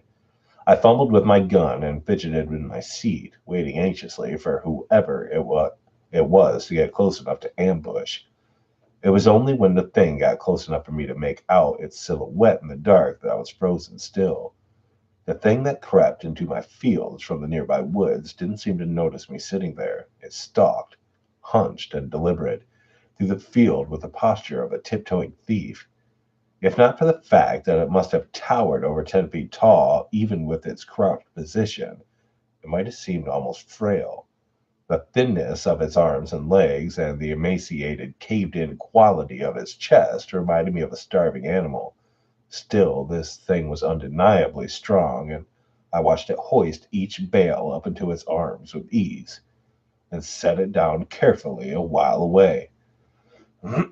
Taking only a few strides to cover the distance, I watched it work, moving each bale thoughtfully. Every once in a while, it would straighten up and look around at the other bales' positions in the field, before adjusting the one it was working on ever so slightly. Before it left, it looked towards the house. I felt its eyes sweep over me in the dark, but whether it saw me or not, I couldn't tell. Then it turned silently and crept back in the way it came, disappearing into the dark of the woods. It took me an hour before I had the courage to move at all. I went inside after a while, but didn't sleep that night. I was, it was only when the sun rose that I dared step off my porch into the fields. The hay bales were where it left them. Strangely, it didn't move them as far as it had in the previous days. They were approaching something invisible in the fields, and as I looked at them, I realized that they seemed to be marking some line. Indeed, as I walked around the house, I saw the distinct circle that they formed with me at the center. At first, I thought the bales were being just haphazardly moved away from the house, but now I could see that they were instead being moved towards some boundary. The thing was sending me a message. I slept uneasily that night, and only because I was exhausted. The next morning, the bales hadn't moved at all. They didn't move at all for the rest of that week, in fact. They were finally where the thing wanted them. I made myself sick trying to interpret them. Why would this thing expend so much energy moving my hay bales and threatening me with such violence should I try to interfere? Killing my horses was just that, a threat, an intelligent threat at that. I It knew that that would scare me, and it knew that I would understand the implications. The sound of an automobile working its way along the road of my farm one morning gave me a little rush of excitement. I'd been planning to abandon the farm since I saw the thing, but I couldn't hope to leave on foot without risking it treating me like it treated my horses. But if I could get in the car with whoever was coming my way, I might be able to escape before it could stop me. I didn't know or care who it was. I decided that the moment they stopped the car, I would jump in the passenger seat and tell them to get the hell out of there. I didn't get the chance. The car worked its way slowly along the road, trundling across the uneven ground. I urged it silently to hurry. It was when it passed between the two bales placed on either side of the road that I began to hear a booming clatter from the woods. The thing burst suddenly from between the trees, sprinting on all four of its terrible, gangly limbs towards the car. Within a few seconds, it was there, pouncing on the automobile like a predatory cat. Within moments, it was picking and peeling the vehicle's steel frame apart, working to get at the driver. The man, whoever he was, screamed all the while, and I could hear him even over the crunching of metal and the shattering of glass. It was only when the thing crushed him carelessly in its hand that the screaming stopped. It tossed him away and straightened up and looked at me once again. In the sunlight, I could see the inhumanity of it. It was composed entirely of something awful and alive, which was lashed together in a messy semblance of a human form. Whatever it was, whatever it was made of, looked so polished and hard that if it weren't for the minute writhing of the stuff, I think it was made of granite.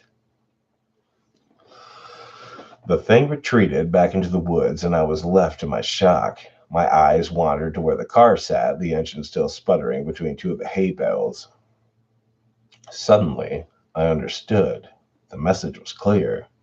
I am this thing's captive, and I'm not allowed visitors. Nothing may cross the borders it has set. I'm trapped here by the thing that stalks the fields, and it demands nothing except that I never leave. Still, I don't know if I can handle being that thing's canary. I've been thinking hard for the last few days since I saw it crush that man's chest and silence him before he could finish his scream. If I crossed the hay bale border, it'd probably do the same. It'd smash my skull before I could put my hands up to protect myself. It'd go and find a new pet and probably keep looking until it found someone who could stand knowing that it was waiting just outside, watching it at all hours with its shiny insect eyes. I've been thinking hard for the last few days, and I might just make a run for it.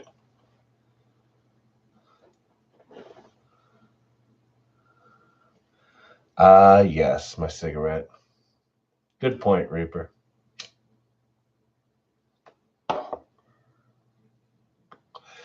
Besides, the toxic air was in reference to the gas mask. Like it worked, but it was so tight around my neck. I don't know, maybe I just got a big neck. But it was so tight around my neck that I couldn't breathe. Hey, no problem, Johnny. I'll just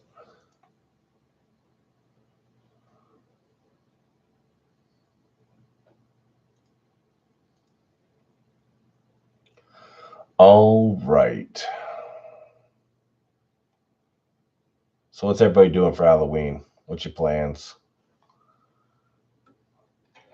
What's the plans for the old Hallows Eve for old Sam Hain?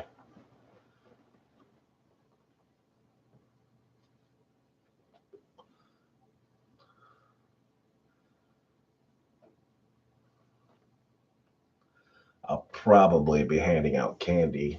I gotta get to the store and get some though. But yeah, that's the plan is to hand out some candy.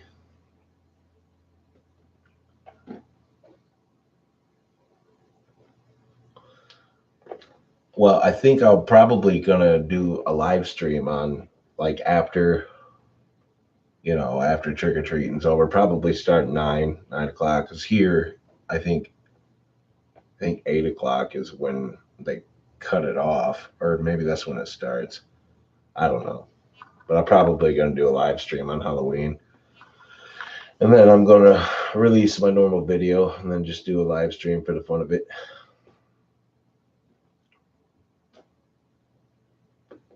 Hang out for a little while.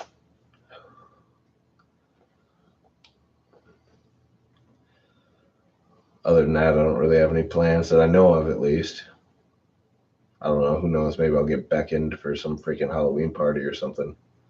Oh, Halloween is somebody I know's birthday, too. Maybe I will get back in for a party. I'll get summoned. But if not, then I'll be doing a live stream. And even if I do get summoned, maybe late Halloween night, I'll do a live stream just for the hell of it. Who knows? Just to hang out, you know.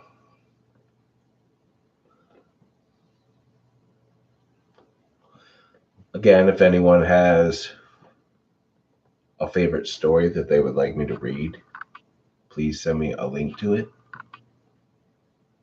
on Twitter or in Discord. It could be a poem. It could be, hey Aries.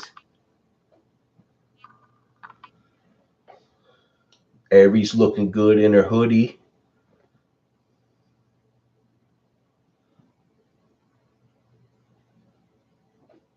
But yeah, if you want me to read a story, send me a message. All that good stuff. Send me the link. It could be a poem or anything of that nature. It's all good.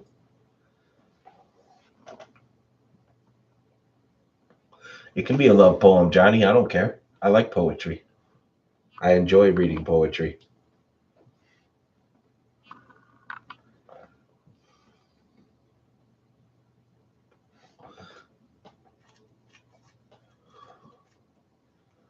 I could only assume that you would want me to read it in a sultry voice, Johnny. In the meantime, I will read another story. Any weird paranormal stuff happened to you lately? Oh yeah. I didn't tell anyone because I don't think I've had a Murder Monday since the chair incident happened. So the other day, I'm sitting here doing my normal stuff, right? Just sitting there on my computer. Uh, Christina was here, my roommate, one of my roommates was here, but it was only her. And she was in her room. And I kept seeing this movement, right? Going back and forth because I had my door open here, my bedroom door open. And I kept seeing this movement. And I was just ignoring it. I was just kept doing what I was doing. I was like talking to Four Warnings, talking to Haley, editing audio, just doing all kinds of shit. And so Christina left to go do her stuff. And not 5 minutes after she left, I see this quick movement, and then I hear a bang, and the bang made me jump.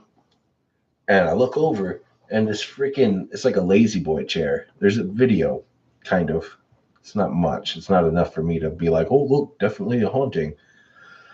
But the chair's going boom, boom, boom, and just rocking back and forth like hard. And I'm like, what the hell?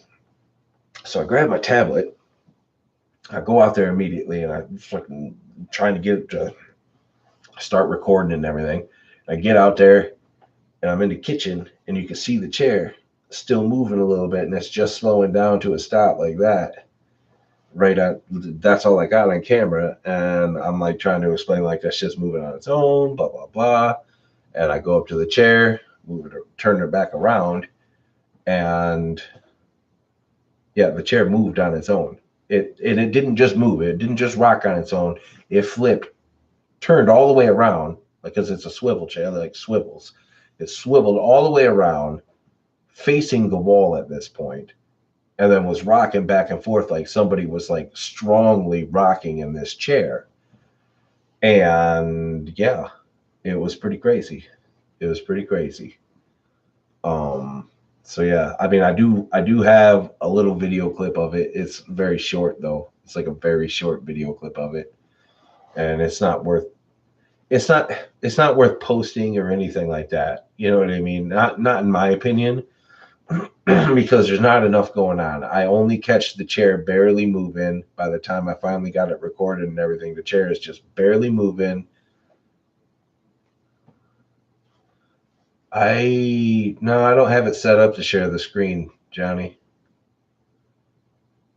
It's not set up to do all that. I don't know how to do all that. I'm like not. I would post a video on my channel. I would just post it, but I think I'd get too much flack for people saying it was fake and shit like that. So I don't really see the point in posting it. You know what I mean? Because like from for my own standards of like ghost videos and stuff like that, I'd be like, that's not really showing anything. It's just showing very slight movement of this chair, so if if I could have got it on video of the whole thing turning around, but I didn't even see all that. I just noticed it was facing the wall now and freaking rocking like crazy. But because I seen it out of the corner, but it was out of the corner of my eye, so I didn't get a good look at it turning around. Crow will do the crow twitch for the trick or treaters. You mean that bird twitch that Four Warnings doesn't like? Yeah, I'll definitely do that for some trick or treaters. But apparently, Raven, all kinds of weird shit happens in my house here. Um, I moved the bed, but apparently, quite a few people have seen my blankets move, me included. Seen my blankets move on their own. Um, other like when I'm alone, when I live alone here, when I don't have a roommate, I hear a lot of noises in here. I couldn't even begin to tell y'all how many times in the middle of the night I would wake up, grab up my gun, and check the house. I got a light on my gun, and I'll check every room of the house because I swear to God, I heard someone in my house. Like it wasn't just like a creaking of the floor. No, it was like movement in the place. And so I go check every single room, every single little hiding spot. And yeah, that's what I'm saying. The ghost freaking bringing some action for me. But and there'd be nobody here. I checked the whole house, nobody's here. I'm looking outside and everything else, nobody's here. Even though I know for a fact I heard some movement, and it wasn't just like something little, it was something definitely moved. And yeah, so I mean, I ain't worried about it. I mean, I got a firearm, you know what I mean? It's somebody's in my house. My biggest worry about someone's being in my house is gonna have to clean up a mess afterwards, honestly. I got a little bit of sage, but honestly, like paranormal stuff, it doesn't really bother me. I'm more intrigued by it than scared of it. I don't really get scared. Like a loud noise, obviously, will startle me because who's expecting to hear a loud noise? If it doesn't startle you, something's probably wrong. But like movement and things like the chair moving and all that stuff doesn't bother me.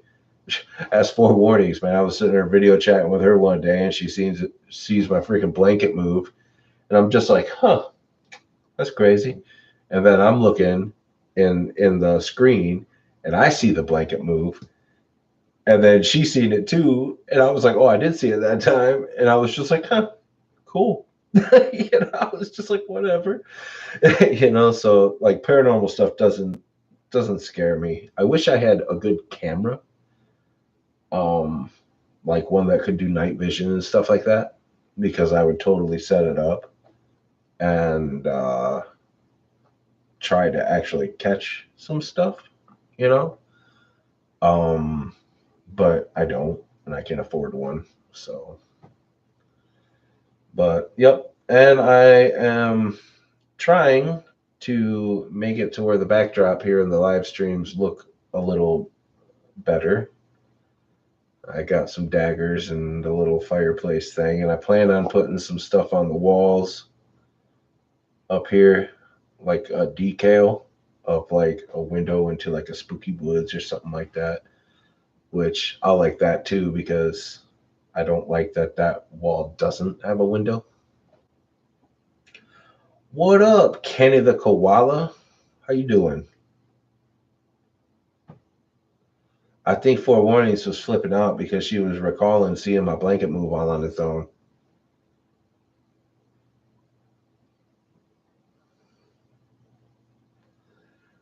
But yep, I'll get another story reading, I suppose.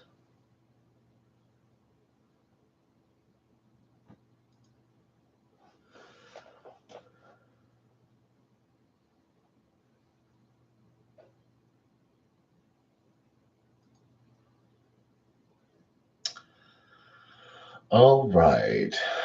This one is called The Curious Case of Smile.jpg.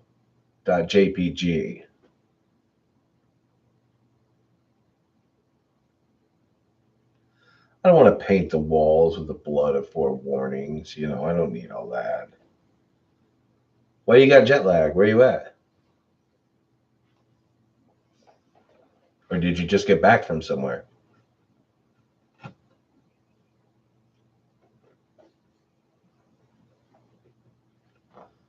The fuck you doing in France?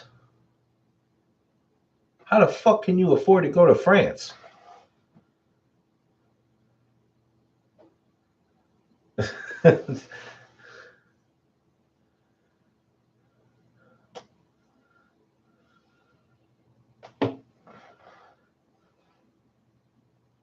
Oh, nice.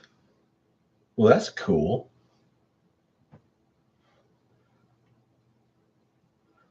All right. The Curious Case of Smile.jpg.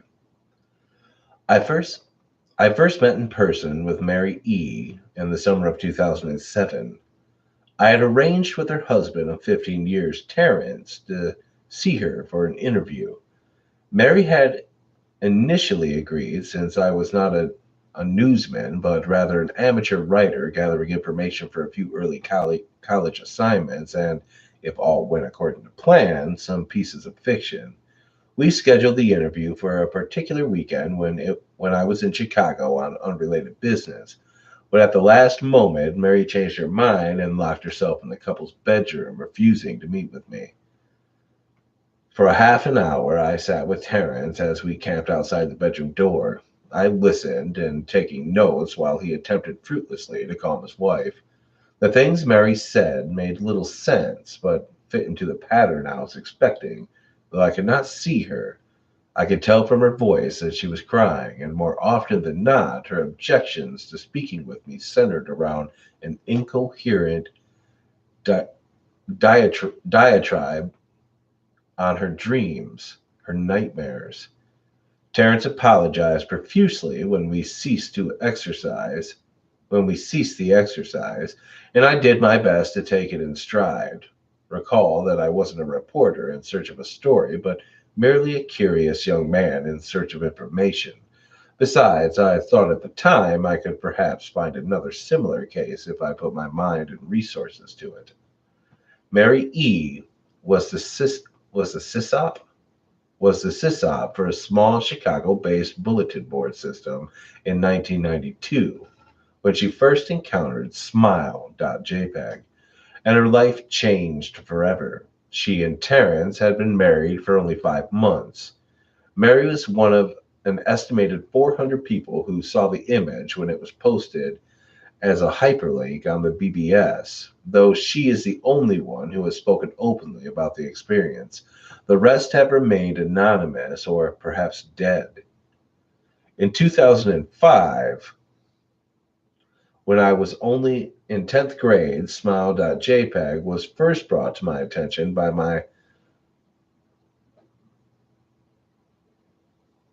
burgeoning, by my burgeoning, burgeoning, burgeon, huh, by my burgeoning interest in web-based phenomena. Mary was the most often cited victim of what is sometimes referred to as Smile.dog. The being Smile.jpg is reputed to display.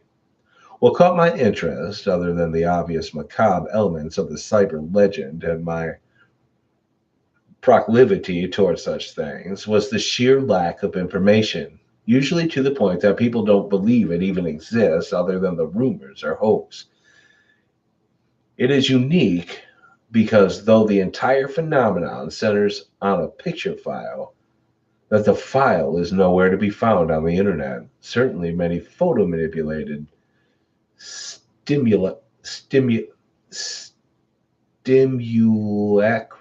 Stimulacra litter the web, showing up with the most frequency on sites such as Imageboard 4chan, particularly the /x dash focused paranormal subboard.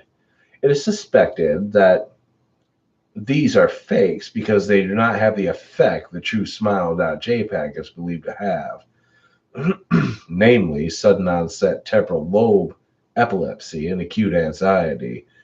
This this purported reaction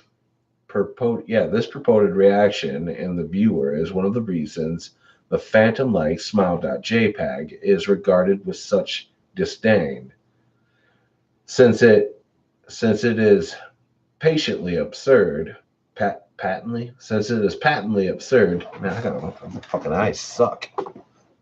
Burgeoning.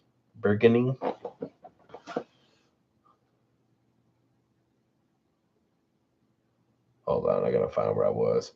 Since it is patently absurd, though depending on whom you ask, the reluctance to acknowledge smile.jpg's existence might just be as much out of fear as it is out of disbelief.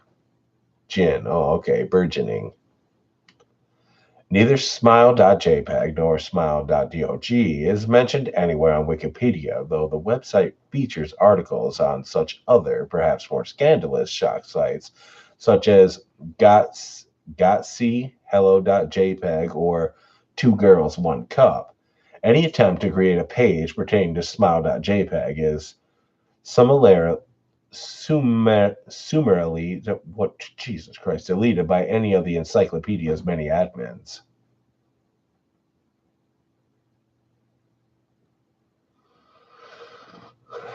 Encounters with smile.jpg are the stuff of internet legend. Mary E's story is not unique. There are unverified rumors of smile.jpg showing up on early days of Usenet, and even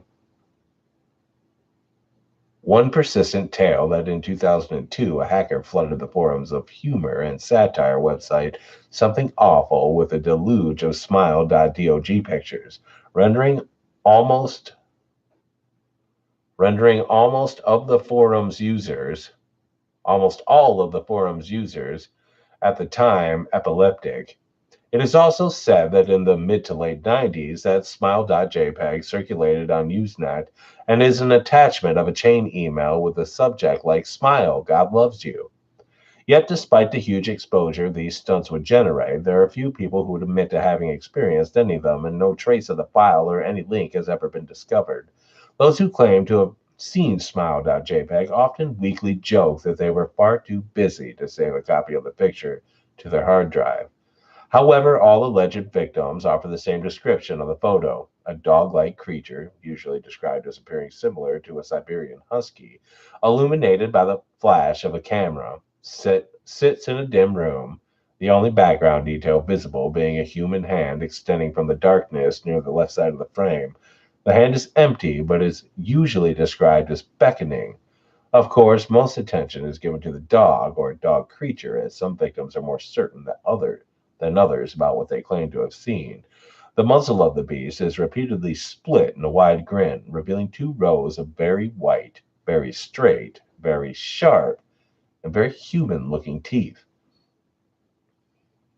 This is, of course, not a description given immediately after viewing the picture, but rather a recollection of the victims, who claim to have seen the picture endlessly repeated in their mind's eye during the time they are in reality having epileptic fits. These fits are reported to continue intermittently, intermit,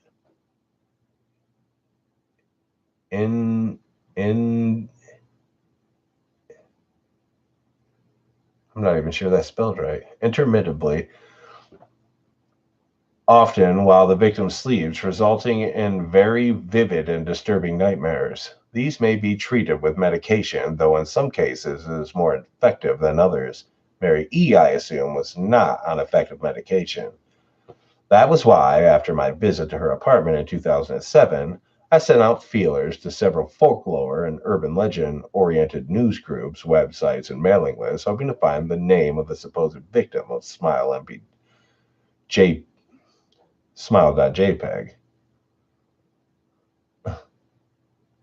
who felt more interested in talking about his experience. For a time, nothing happened, and at length I forgot completely about my pursuits, since I had begun my freshman year at college and was quite busy. Mary contacted me via email, however, near the beginning of March 2008. Last summer's interview. Dear Mr. L, I am incredibly sorry about my behavior last summer when you came to interview me. I hope you understand that it was no fault of yours, but rather my own problems that led me to act out as I did. I realize that I could have handled the situation more decorously, however. I hope you will forgive me. At the time, I was afraid. You see, for 15 years I have been haunted by Smile.jpg. Smile.dog comes to me in my sleep every night. I know that sounds silly, but it's true. There is an ineffable quality about my dreams, my nightmares, that makes them completely unlike any real dreams I have ever had. I do not move, I do not speak, I simply look ahead. And the only thing ahead of me is the scene from the horrible picture. I see the beckoning hand. I see the smile.dog. It talks to me. I thought for a long time about my opinion, about my options. I could show it to a stranger, a coworker. I could even show it to Terrence, as much as the idea disgusted me, and what would happen then? Well, if Smile.dog kept its word, I could sleep. Yet, if it lied, what would I do? And who was to say something worse would not come for me if I did as the creature asked? So I did nothing for 15 years, though I kept the diskette hidden amongst many things.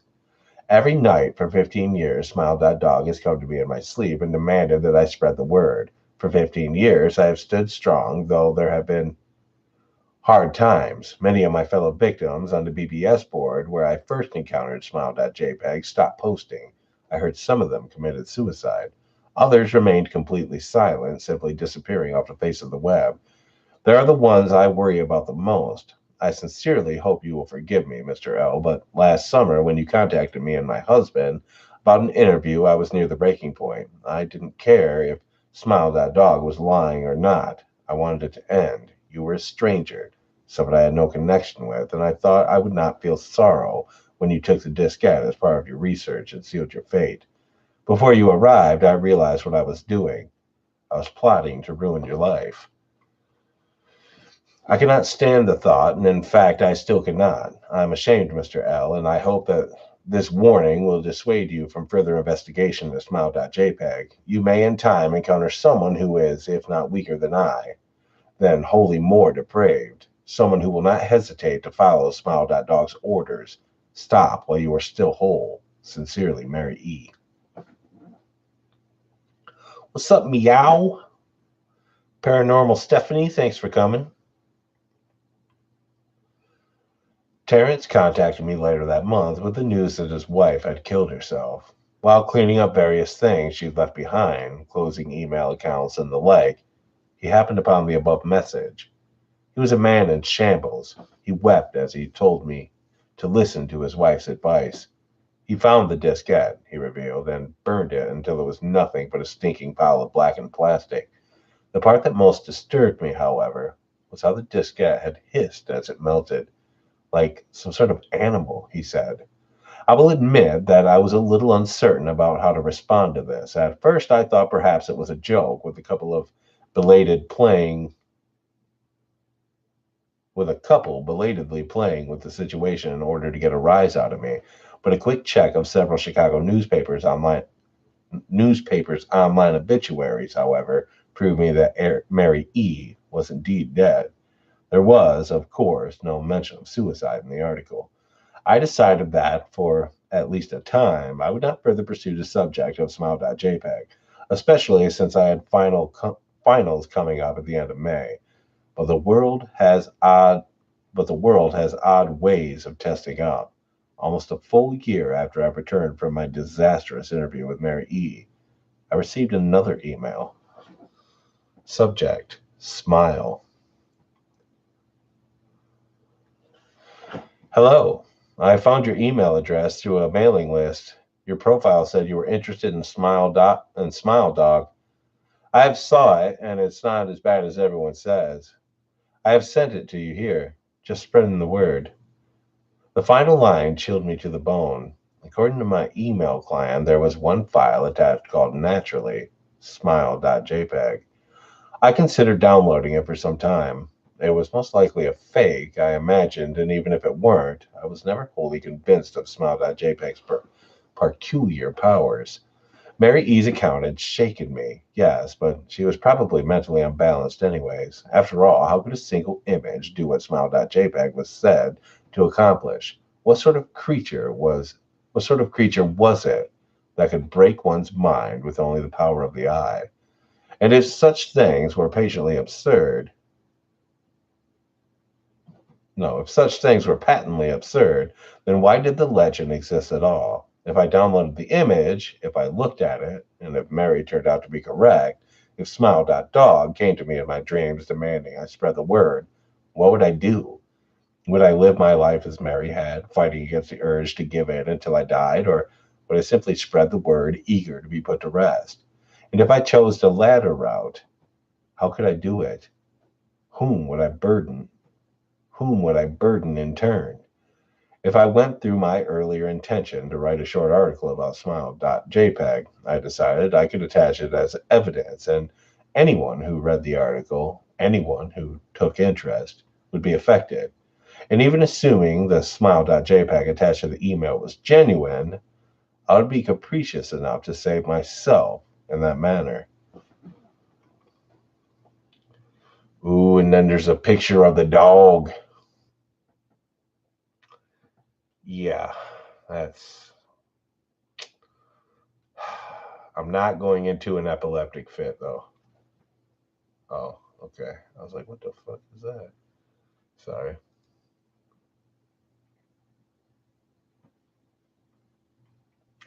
Oh, paranormal Stephanie. My chats are always confusing. Always. Never a time they're not confusing.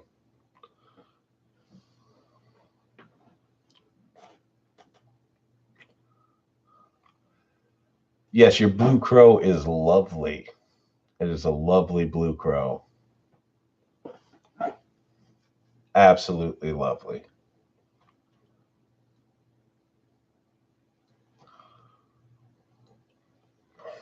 Night companion, what up?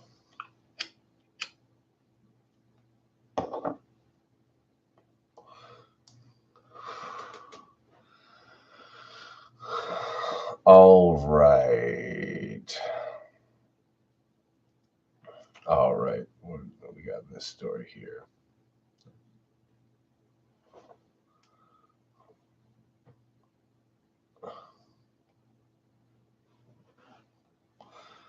Oh, I would hate being colorblind. You know, I would hate that.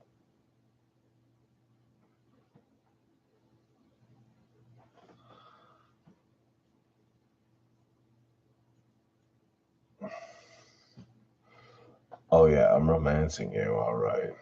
You damn right. That's just how I roll. I thought Johnny was going to find me a love story to read, but he didn't. Johnny. Thought you were going to find me a love poem, Johnny. What happened there?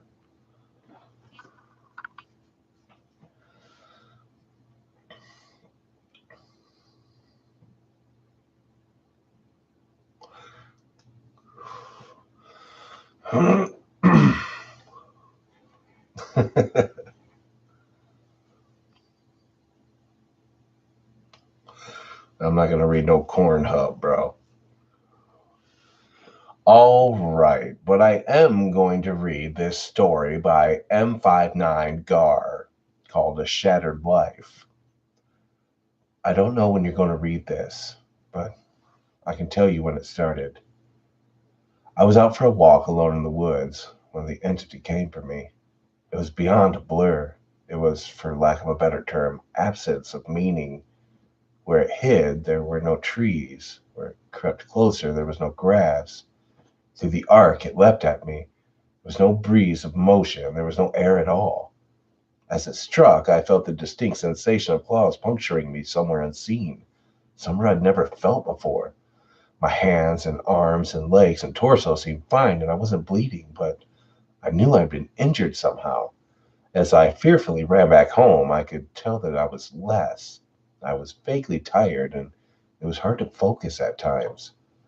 The solution. Oh, this is called a shattered life, if I didn't say that, by the way. The solution at that early stage was easy. A big cup of coffee helped me feel normal again. For a while, the subtle drain on my spirit became lost in the ebb and flow of caffeine in my system. You could say my life began that week, actually, because that was when I met Mar. She and I got along great, though, to be honest, I'm pretty sure I fell in love with her over the phone before we even met. It was almost as if a strong emotions of that first week made the entity fight back. It was still with me, latched onto some invisible part of my being. The first few incidents were minor, and I hardly worried about them. The color of a neighbor's car changed from dark blue to black one morning, and I stared at it before shaking my head and shrugging off the difference. 2 days later, at work, a coworker's name changed from Fred to Dan. Carefully asked around, but everyone said his name had always been Dan. I figured I'd just been mistaken. Then, as ridiculous as this sounds, I was peeing in my bathroom at home and I suddenly found myself on a random street. I was still in my pajamas, pants down and urinating, but now in full view of a dozen people at a bus stop. Horrified, I pulled on my clothes and ran before someone called the cops. I did manage to get home, but the experience forced me to admit that I was still in danger. The entity was doing something to me, and I didn't understand how to fight back. Mar showed up that evening, but she had her own key. Hey, I asked her with confusion, how'd you get a key? She just laughed. You're cute. Are you sure you're okay with this? She opened the door and entered a room full of boxes. I know living together is a big step, especially when we've only been dating 3 months. Living together? I literally just met her the week before. Thing was, my mother had always called me a smart cookie for a reason. I knew when to shut my yap. Instead of causing a scene, I told her everything was fine, then went straight to my room and began investigating. My things were just as I had left them, with no sign of a 3 month gap in habitation, but I did find something out of the ordinary. The date. I shivered angrily as I processed the truth. The entity had eaten 3 months of my life. What the hell was I facing? What kind of creature could consume pieces of one's soul like that? I've missed the most exciting part of a new relationship, and I would never understand any shared stories or jokes from that period. Something absurdly precious had been taken from me, and I was furious. That fury helped suppress the entity. I never imbibed alcohol. I drank coffee religiously. I checked the date every time I woke up. For 3 years, I managed to live each day while observing nothing more than a minor alteration. A social fact here and there, someone's job, how many kids they had, that sort of thing. The layout of nearby streets, the time my favorite television show aired, that kind of thing. Always those changes reminded me the creature still had its claws sunk into my spirit. Not once in 3 years did I ever let myself zone out.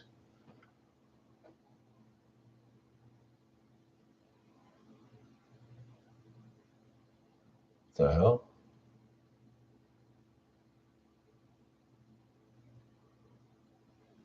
There it is. I just like totally lost my spot. One day I grew careless. I let myself get really into season finale of my favorite show. It was gripping, a fantastic story. Right at the height of the action, a young boy came up to my lounger and shook my arm. Surprised, I asked, "Who are you? How did you get in here?" He laughed and smiled brightly. "Silly daddy." My heart sank in my chest. I knew immediately what had happened. After a few masked questions, I discovered that he was 2 years old and that he was my son. The agony and heartache filling my chest was nearly unbearable. Not only had I missed the birth of my son, I would never see or know the first years of his life. Mara and I had obviously gotten married and started a family in the time I'd lost, and I had no idea what joys or pains those years contained. It was snowing outside. Holding my sudden son in my lap, I sat and watched the flakes fall outside. What kind of life was this going to be if slips of the concentration could cost me years? I had to get help. The church had no idea what to do. The priest didn't believe me and told me that I had a health issue rather than some sort of possession. The doctor didn't have any clue. Nothing showed up in all their scans and tests, but they happily took my money in return for nothing. By the time I ran out of options, I decided to tell Mar. There was no way to know what this all looked like from her side. What was I like when I wasn't there? Did I still take our son to school? Did I still do my job? Clearly I did, because she seemed to be none the wiser, but I still had a horrible feeling that something must have been missing in her life when I wasn't actually home inside of my own head. But the night I set but the night I set up a nice dinner in preparation, she arrived not by unlocking the front door, but by knocking on it. I answered and found that she was in a nice dress. She was happily surprised by the settings on the table. A fancy dinner for a second date? I knew you were sweet on me. Thank the Lord, I knew when to keep my mouth shut. If I'd gone on about being married and having a son, she might have ran for the hills. Instead, I took her coat and sat down for a second date. Through carefully crafted questions, I managed to deduce the truth. This really was our second date. She saw relief and happiness in me, but interpreted it as dating jitters. I was just excited and realized that the entity wasn't necessarily eating whole portions of my life. The symptoms, as I was beginning to understand them, were more like the consequences of a shattered soul. The creature had wounded me, broken me into pieces. Perhaps I was to live my life out of order, but at least I would actually get to live it. And so it went for a few years. From my perspective, while minor changes in politics or geography would happen daily, major shifts in my mental location only happened every couple of months.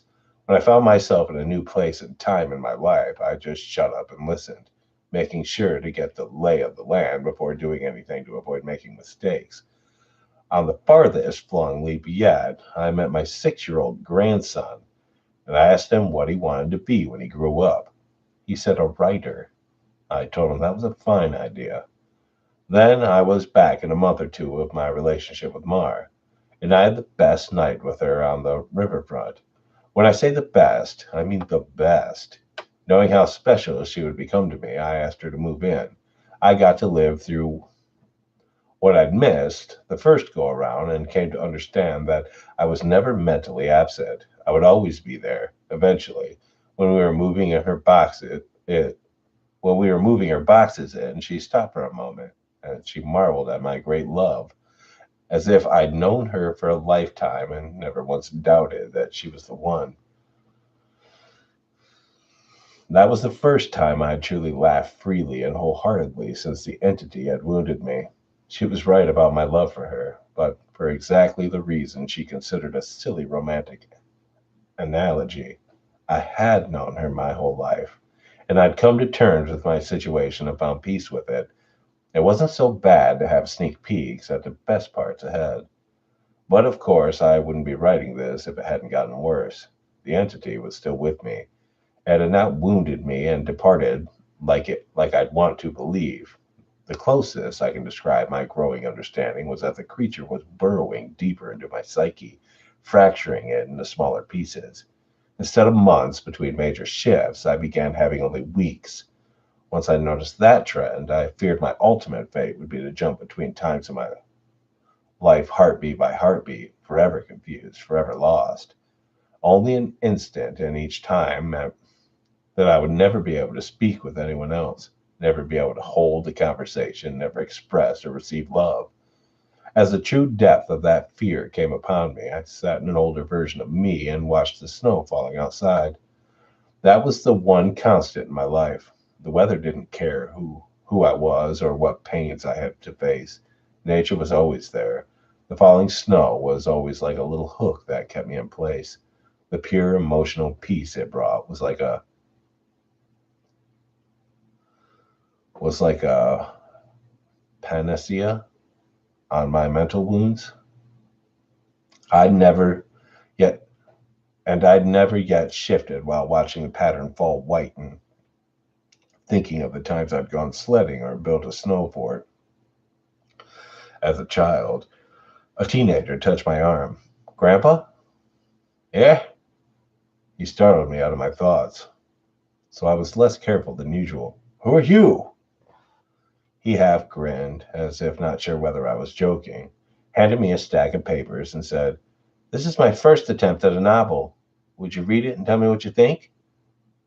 Ah, of course. Pursuing that dream of being a writer, I see. He burned a bright red. Trying to, anyways. All right, run off. I'll read this right now. The words were blurry, and annoyed, I looked for glasses I probably had for reading.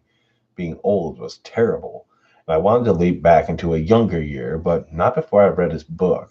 I found my glasses in a sweater pocket and began leafing through. Mar puttered in and out of the living room. Still beautiful, but I had to focus. I didn't know how much time I would have here. It seemed that we had relatives over. Was it Christmas? A pair of adults and a couple of kids I didn't recognize tromped through the hallway. I saw my son, now adult, walk by with his wife on the way out the door. As a group, the extended family began sledding outside. Finally, I finished reading the story and called out for my grandson. He rushed down the stairs into the living room. How was it? Well, it's terrible, I told him truthfully. But it's terrible for all the right reasons. You're still a young man, so your characters behave like young people, but the structure of the story itself is very solid. I paused. I didn't expect it to turn out to be a horror story. He nodded. It's a reflection of the times. Expectations for the future are dismal, not hopeful like they used to be. You're far too young to be aware like that, I told him. An idea occurred to me. If you're into horror, do you know anything about strange creatures? Sure. I read everything I can. I love it.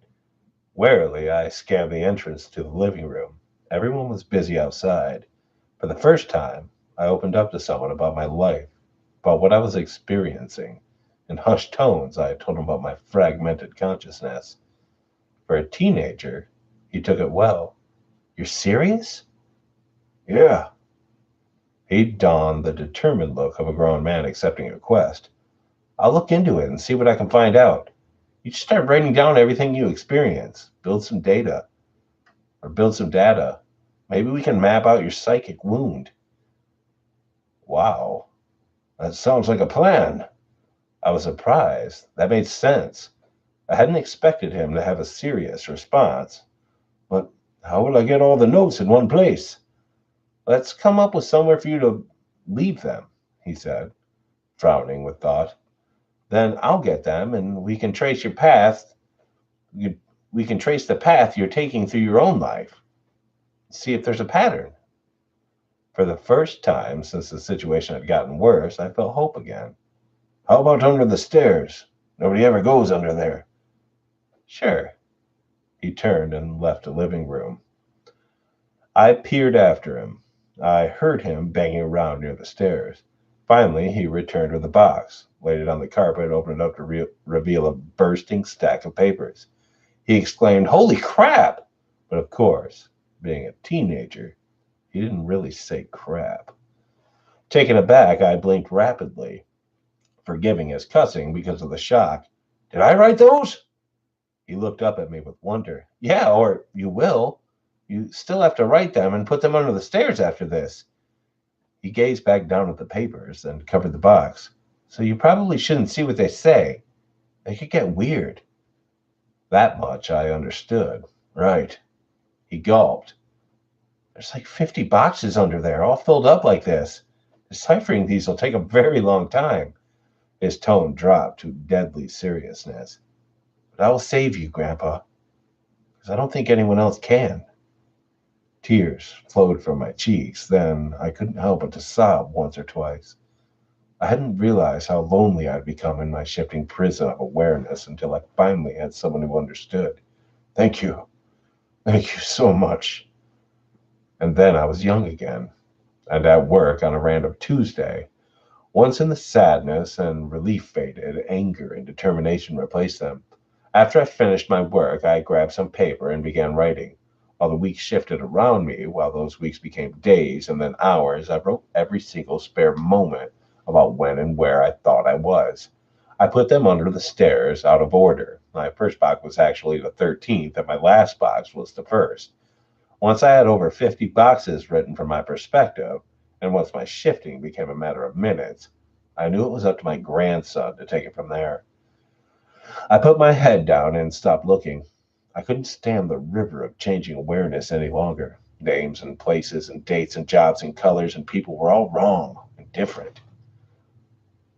I'd never been older. I sat watching the snowfall, a man of at least 30, and I vaguely recognized a man of at least 30 that I vaguely recognized entered the room. Come on, I think I finally figured it out. I was so frail that moving was painful. Are you him? Are you my grandson? Yeah. He took me to a room filled with strange equipment and sat me on a rubber chair facing a large mirror twice the height of a man. The pattern finally revealed itself. How long have you worked on this? I asked him, aghast. Tell me you didn't miss your life like I'm missing mine.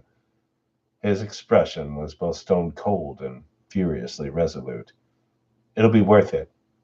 He brought two thin metal rods close to my arm and then nodded at the mirror.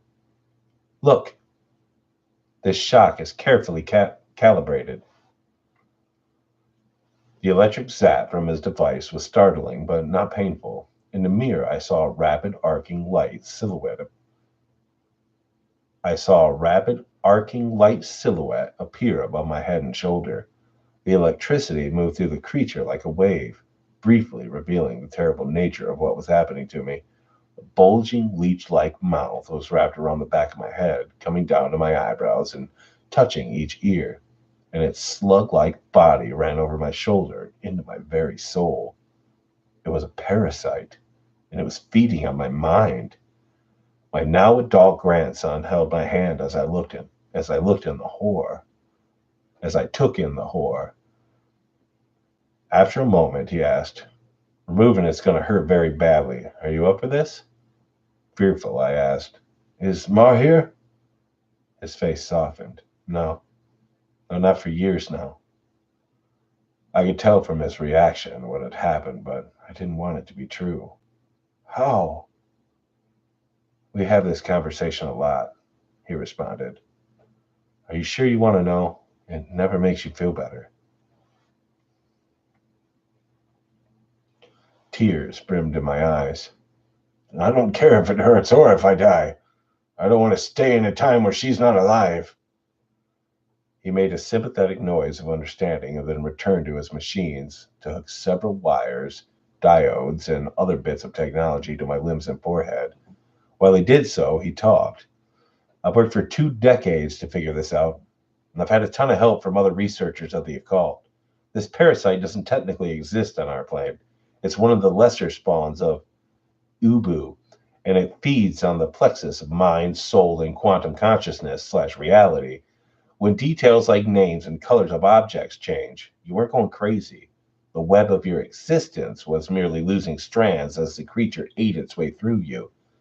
I didn't fully understand. I looked up in confusion as he placed a circlet of electronics like a crown on my head in the exact line where the parasite's mouth had ringed me. What's Ubu? He paused his work and grew pale. I forgot that you wouldn't know. You're lucky, believe me. After a deep breath, he began moving again and placed his fingers near a few switches. Ready? This is carefully tuned to make your nervous system extremely unappetizing to the parasite, but it's basically electroshock therapy. I could still see Mar's smile, even though she was dead. I'd just been with her moments ago. Do it. The click of the switch echoed in my ears, and I almost laughed at how mild the electricity was. It didn't feel anything. It didn't feel like anything, at least at first. Then I saw the mirror shaking and my body within the image convulsing. Oh, no, it did hurt. Nothing had ever been more painful. It was just so excruciating that my mind hadn't been able to immediately process it.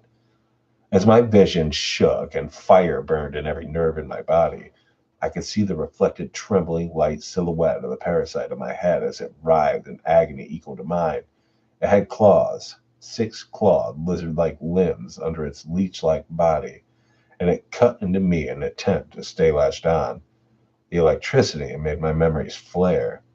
Mar's smile was foremost, lit brightly in front of a warm fire as the snow fell past the window behind her.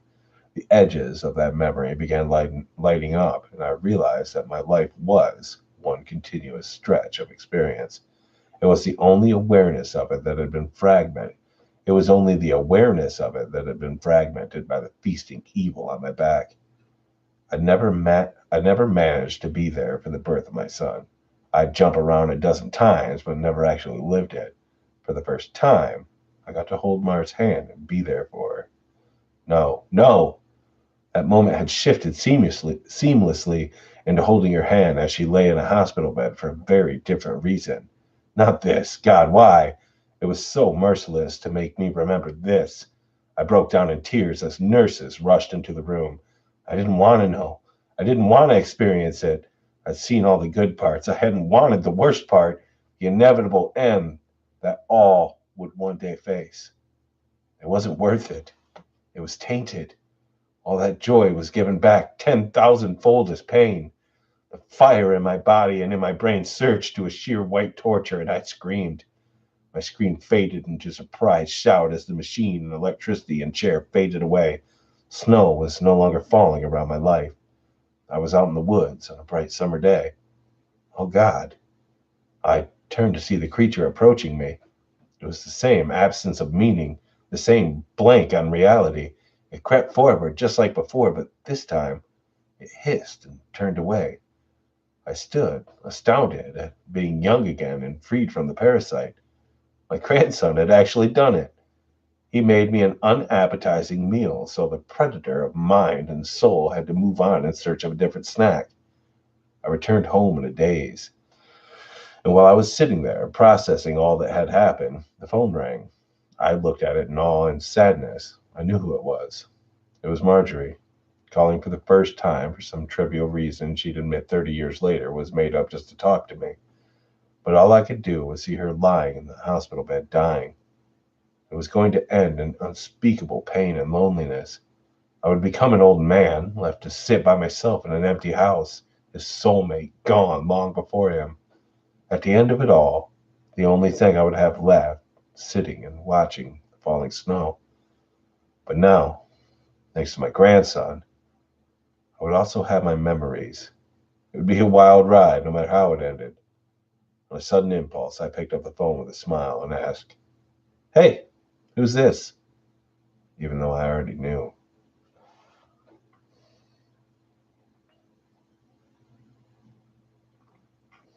That's a pretty cool story.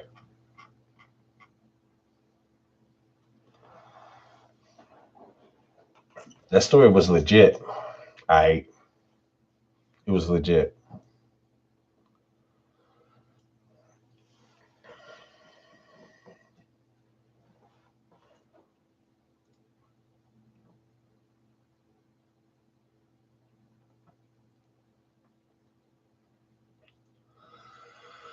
All right, what we got here?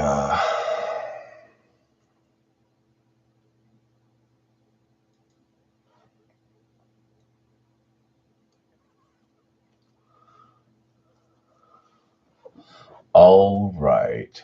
This one is written by Life is Strange Me Too.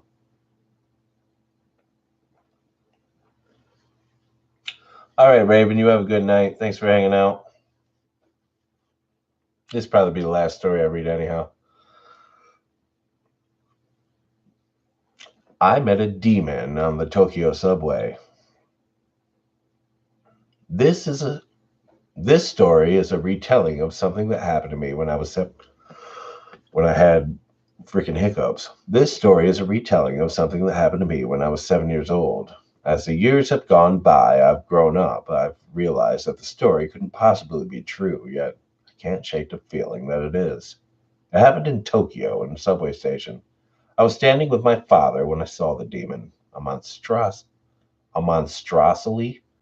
a monstrously tall and furry creature with leathery black wings and a snout like an anteater. I must have stared at him for close to 10 minutes before he finally spoke, in a soft mutter that was clearly intended for his ears only. "This human's creeping me out," he said. "It almost looks like it's looking right at me." "I am looking right at you," I said. The demon nearly jumped out of his skin. "You can see me?" he asked. "Yeah, can everybody?" Not unless they're in the fifth dimension. "Am I in the fifth dimension?" I asked. Your mind must have slipped over here by mistake. What were you thinking about before you saw me? I thought for a moment, and then grinned. "Trains." Oh, well, trains are the link between our dimensions. I guess your mind must have just wandered over here. Either that or you're going crazy. "I hope I'm not going crazy," I said. Being crazy is a good thing in the fifth dimension, the demon replied. I laughed. "Do you have subway lines in the fifth dimension?" I asked. Of course, he said. How else would we get to work? "You've got wings," I said. Yeah, but who wants to fly? Taking the train is so much faster. And if I fly to work, I'm all sweaty when I get there. "So what do you use your wings for?" I asked. I put them over my head when it rains. "Can I see?" I asked. Sure, the demon said. My hair blew back as he swooped his enormous wings over his head. I laughed again. "You're funny," I said. The demon laughed too, but his expression changed. "Are you okay?" I asked. "You seem sad." Yes, yes, the demon replied, not looking at me, but at something behind me. Say, would you like to see a magic trick? "Okay." The demon reached up and tugged a big rainbow handkerchief out of his snout. He must have pulled out 20 feet before he ran out. "That's funny," I laughed, but I stopped when I realized I wasn't holding my dad's hand anymore. I looked around and I saw the subway station had disappeared, replaced by a flowing green meadow that was full of old trains. "I can't see the subway station anymore," I said. That's okay, said the demon. Sometimes it's better to see what isn't there instead of what is. "What do you mean?" Sometimes, when I'm bored or sad, my mind slips off to the third dimension and I see people like you. "That's funny," I laughed. "Can you go to other dimensions too?" But the demon didn't answer. He was looking up at the sky. It's starting to rain, he said, swooshing his wings up over his head. Warm droplets of rain hit my face. "Can I get under your wings with you?" I asked. Not now, he replied. You've got to go home. The world began to shimmer and flow together like different shades of green and golden paint, spinning around faster and faster in circles. I started to feel a little sick and I closed my eyes. The world stopped spinning, but warm droplets of water still fell on my face. I opened my eyes and saw my mom crying over me, but I didn't see my dad. "Where's Dad?" I asked her. "Did he bring me home?" "Yes, darling," she said, although she didn't look at me when she said it. "He brought you home and then he had to go away." "Oh," I replied. "When will he be back?" "I don't know," she said. My dad never did come back. It was 20 years before I found out the truth. He had killed himself that day. That morning he had written a note to my mother explaining that he intended to bring me along and step in front of the train with me.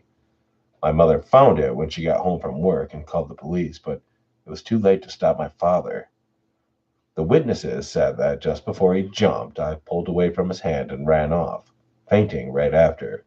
But one of the witnesses, a little boy around my age, said that he saw something take my hand and lead me away from the speeding train. He said it was a monstrously tall and furry creature with leathery black wings and an anteater snout.